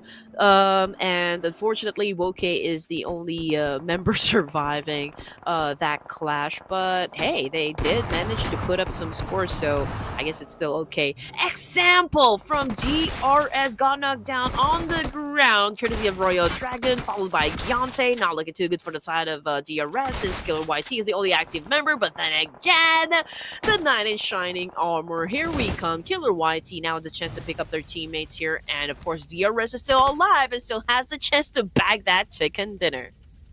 They still do. They still do. We're down to the top 8, ladies and gentlemen, and this top 8 is going to be the deadliest of them all. HAINA Esports, they're alive 4-man. DRS with a trio, but one player struggling, so we can potentially say it's a duo, but RC32 versus WE and RC. It happened. The fight happened, ladies and gentlemen. The teams that did got a lot of damage on them. The knockouts, it did occur. DRS going to lose more of their players, but will the third player be able to hold down the fort against all of these players? JUTTI squad is going to throw the grenade. Example, super low on that HP. Giante healing the guys up as well. The situation can go either really good or really bad, depending on just a single nick of a moment. YT, you can see him low on that HP. JUTTI came in and instantly got obliterated by Giante. JUTTI squad, it's the end for them in this match. Well, JUTTI exiting the game with 4 LMs, I think it's quite okay, as long as it's not 0. But looking at TM7, Rifa, the only player remaining, he is about to go up against RC32, and right behind him, the players of HAINA Esports. Oh man, they went for a swim, but this is not the right time to go for a dip right now, because RC32 trying to capitalize on that information, and now we've got a Nish headed towards the river here, and he's definitely gonna turn it red. He is turning it red right there. Anish, third one. Oh my god, just barely close, super close. He could have got that knock, but Ark says, Nadzu, you come right here. And what RC32 couldn't achieve from the front side, back side, that team, that Royal GurKHAS player actually managed to do that. And it's a knock, but the confirmation still will go to Anish. That's a steal. That's a steal right there. Ark gets taken down as well. And now, from this point onward, the situation is kind of getting a little dense on every single team. DRS, 7 elimination. 3 players alive, 163 points. HAINA Esports, 98 total points, 75 for the 4 death machines. RG with the 74 so far, and HAINA constantly securing more and more points. But this, you shouldn't have done that, but still, it worked out for the best as Mamba gets taken down with that grenade. Now, HAINA, go for the fight. Take that engagement to your name. Go get that 1v1 done. Killer YT looking at RC32, and I think RC32 can see the faces of DRS's player. This grenade could have been detrimental if Giante was over at the right side of the area, but the second grenade is going to come in. It's going to do a slight bit of splash damage on the player, not enough to get them out, taken out. Killer YT, this grenade, no connection whatsoever. 19 minutes have passed, and 7 teams are still alive. Whew, man, DRS Gaming is still on fire here, ladies and gents. They're packing a lot of heat here, and the teams know that as well. I do believe they already have, like, huge targets on their back just because they are at the top spot and they continue to rack up a lot of points still. So I feel like everyone is out to get them, understandably so, because they are the biggest threat so far from this last round. Anyway, DRS continues to survive though with a total of 7 elimination points in the pocket.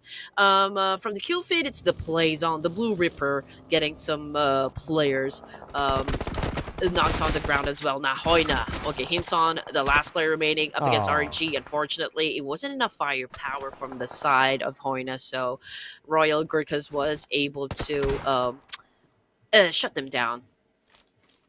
They did shut them down, and with this, we are down to the top 5, ladies and gentlemen. Top 5 teams right on our screen. Royal GurKHAS, VET M7, 4 Death Machines, RC32, and DRS. But VEMTM7, they got finished off right there and then. And now with this, from this point onward, the situation is kind of looking in the favor of the DRS. No matter how you look at it, 3 players alive, those 7 eliminations, it's clearly pointing it out that DRS is super accustomed to the fight right now. And if you are one of the team that is going to take that aggression on the DRS, you're going to be the one that's going to get out from this point onward. RC32, Royal GURKHAS right in front of each other. DRS on top of those mountain sides.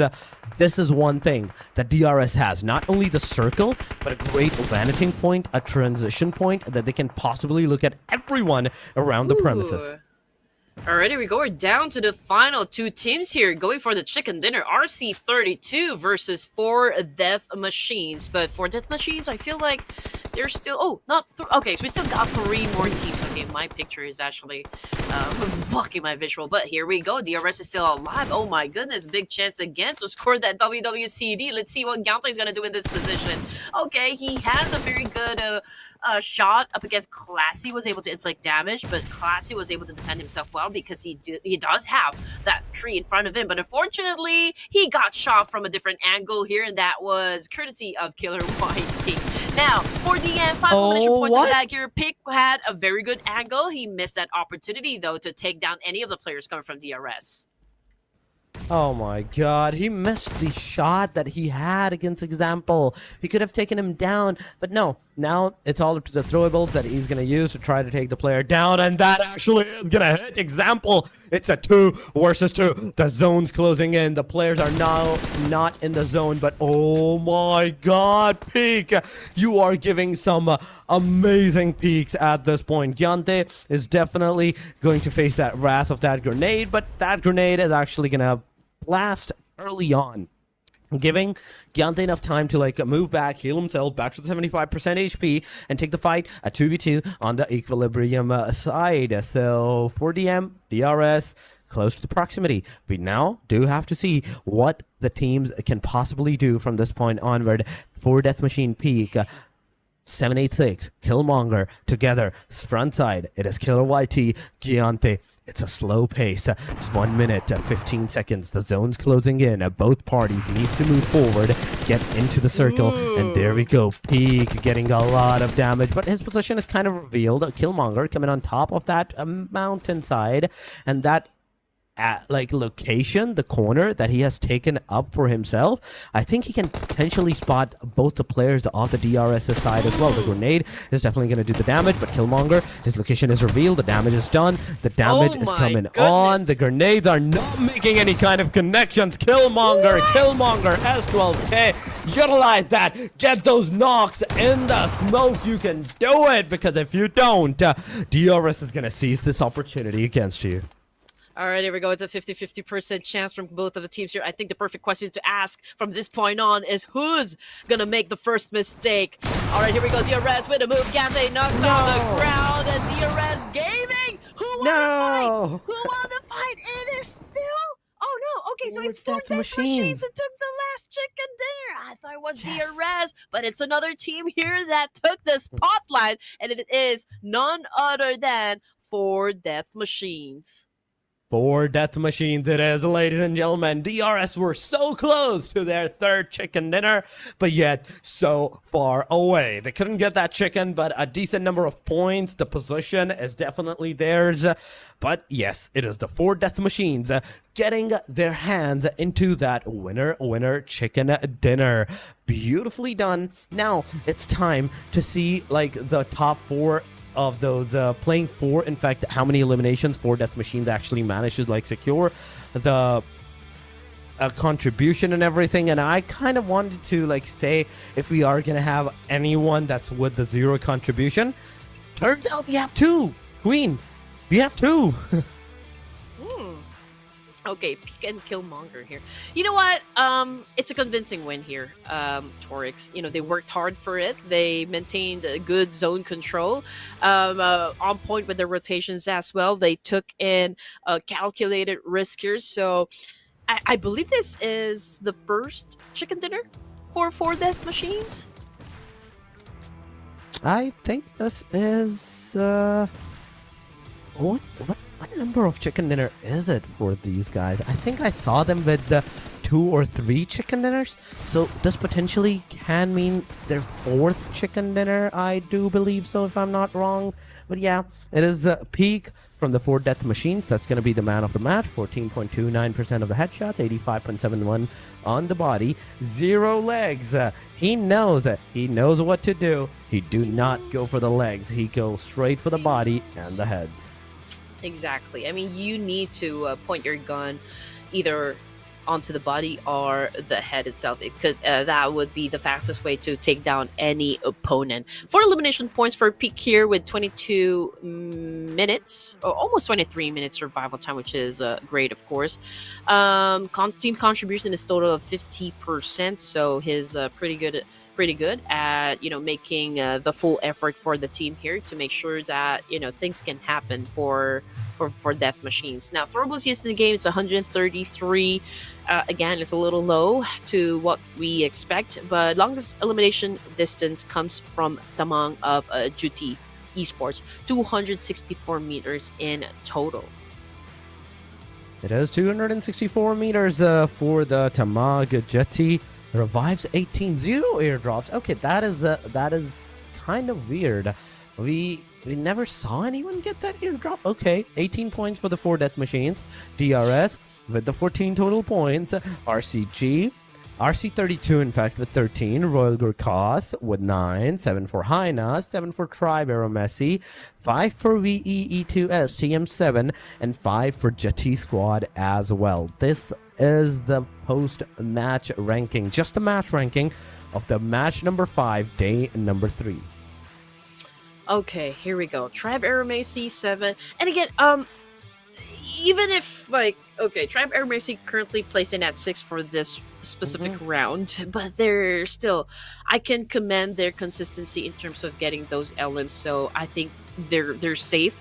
Don't worry, ladies and gents, because the top 16 teams are the ones going to have the golden ticket, so to speak, for the grand finals. So as long as you can see your team part of the top 16 here, they are safe. But they will need to still defend their position, because tomorrow is going to be the final final 5 matches rather for the playoffs. And just to give you guys a good idea of how your team is actually doing for the playoffs, this is your top 16. So bottom 4 would be TM7, Syndicate, OPZ Esports, and LHC. 19, 20, 22, 42, and 48 points respectively. Then moving on to the number 15, we see 51, 53 for the JUTTI squad, KOM 61, 62 for the MTD Twisted, SHREEPECH 65, 66 for LOD, and you can see how less of a transition point between the ranking is, how less of a points they actually need to secure for themselves just to get into those rankings. But here we go. Here are the top performers of the day. Example is going to be on the number 1, 23 elimination, 5,993 damage, 25 knocks, 2233 survival time. Delta 26, 5,001 damage, 19 knocks, survival time of 98. I'm not sure if that's correct, so we do need to look at that. Aside from that, looking at the Killer YT, he has 4,377 damage, 27 eliminations, 24 knocks, and last but not the least, it is Aditya that was on the top performer side.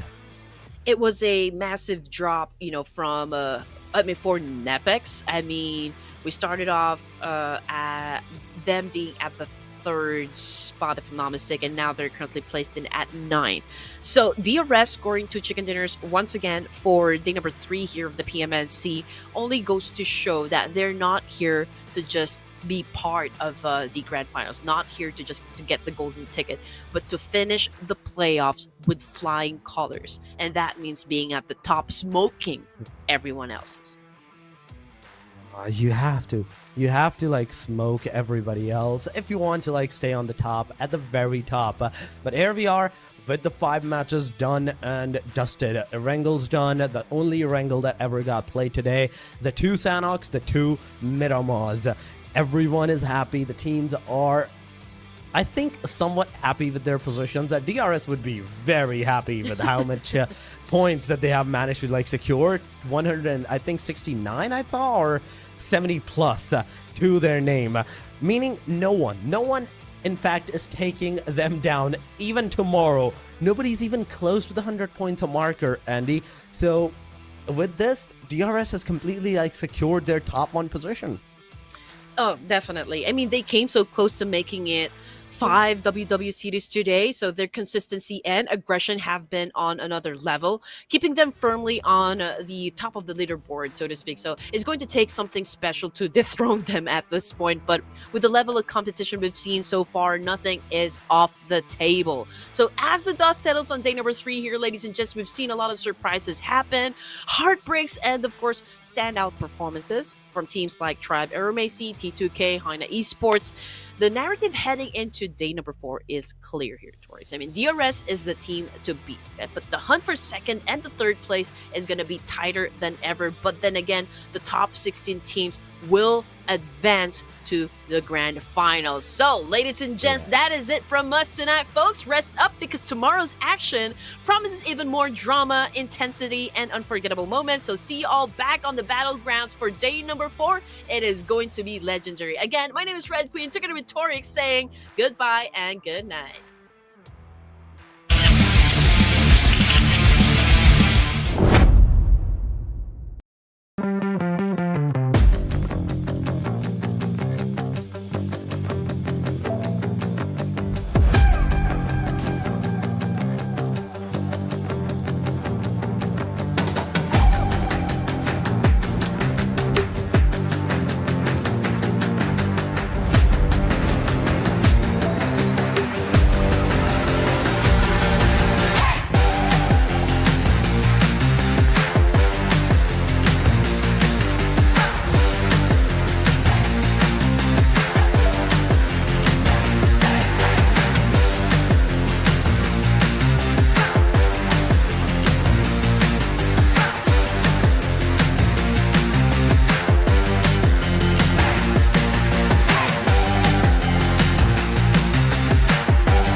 Let it.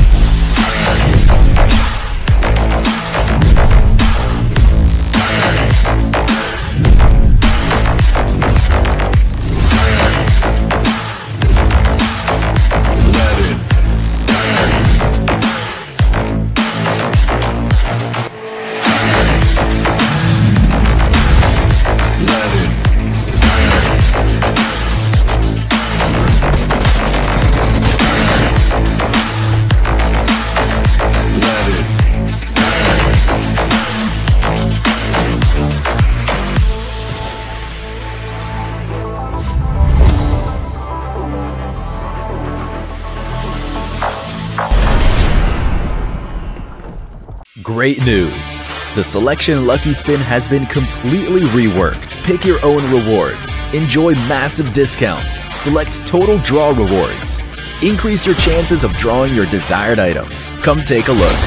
Tap here and choose Selection Lucky Spin to go to the event page. This Lucky Spin event introduces a completely new draw experience. Choose items according to your preferences. To form your own prize pool. After making your selection, you get a discounted 10 draw that's only valid during the event. The draw costs only 300 UC. Furthermore, first daily single draws during the event cost only 10 UC. It's a super sweet deal. As you continue drawing, you'll get total draw crates. Different quality total draw crates require drawing different amounts. Reach a certain number of draws to get the corresponding total draw crate. The higher the crate's quality, the more valuable its rewards. Get tons of material rewards with a single 10 draw. Most importantly, when opening crates, priority is given to items you don't already own, so you don't need to worry about getting something you've already drawn. Just have fun drawing rewards. It's super easy to get your desired items. Doesn't that sound amazing? What are you waiting for? Event period, April 18th, 2025 through May 15th, 2025. Join the Selection Lucky Spin event now. Rondo is here. Are you overwhelmed by all it has to offer? In this video, we'll be going over one of its unique features. Rondo is much larger compared to other maps, and it has features that other maps don't have. For example, in Erangel, throwing a frag grenade won't destroy the terrain, yet in Rondo, doing the same thing blasts a hole in the ground. Other than frag grenades, you can also destroy terrain with pickaxes and vehicle explosions. They each shape the terrain at different speeds. Frag grenades are the quickest. Just toss it and let it explode. Vehicle explosions are next, which also leave behind wreckage that provides cover. Pickaxes are slowest. It takes a lot of swings to dig a pit. All three methods let you create a temporary shelter to hide in, which gives you a greater chance at survival. When you're in trouble, you can rest at the cover you created. Note that in Rondo, only the ground can be terraformed. Buildings, water, and cement are indestructible. During combat, you can create a hiding space for yourself and wait for enemies to come close to catch them unawares. If you're in an open area with minimal cover, try using a smoke grenade first to obstruct your enemy's vision. Then create a temporary shelter in the ground with a frag grenade before attacking. With a vehicle, you can exit it and attack it from a distance. After it explodes, use the terraformed ground and remaining wreckage to go after your enemies or rest. Head to Rondo now to experiment with this new feature.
Let it.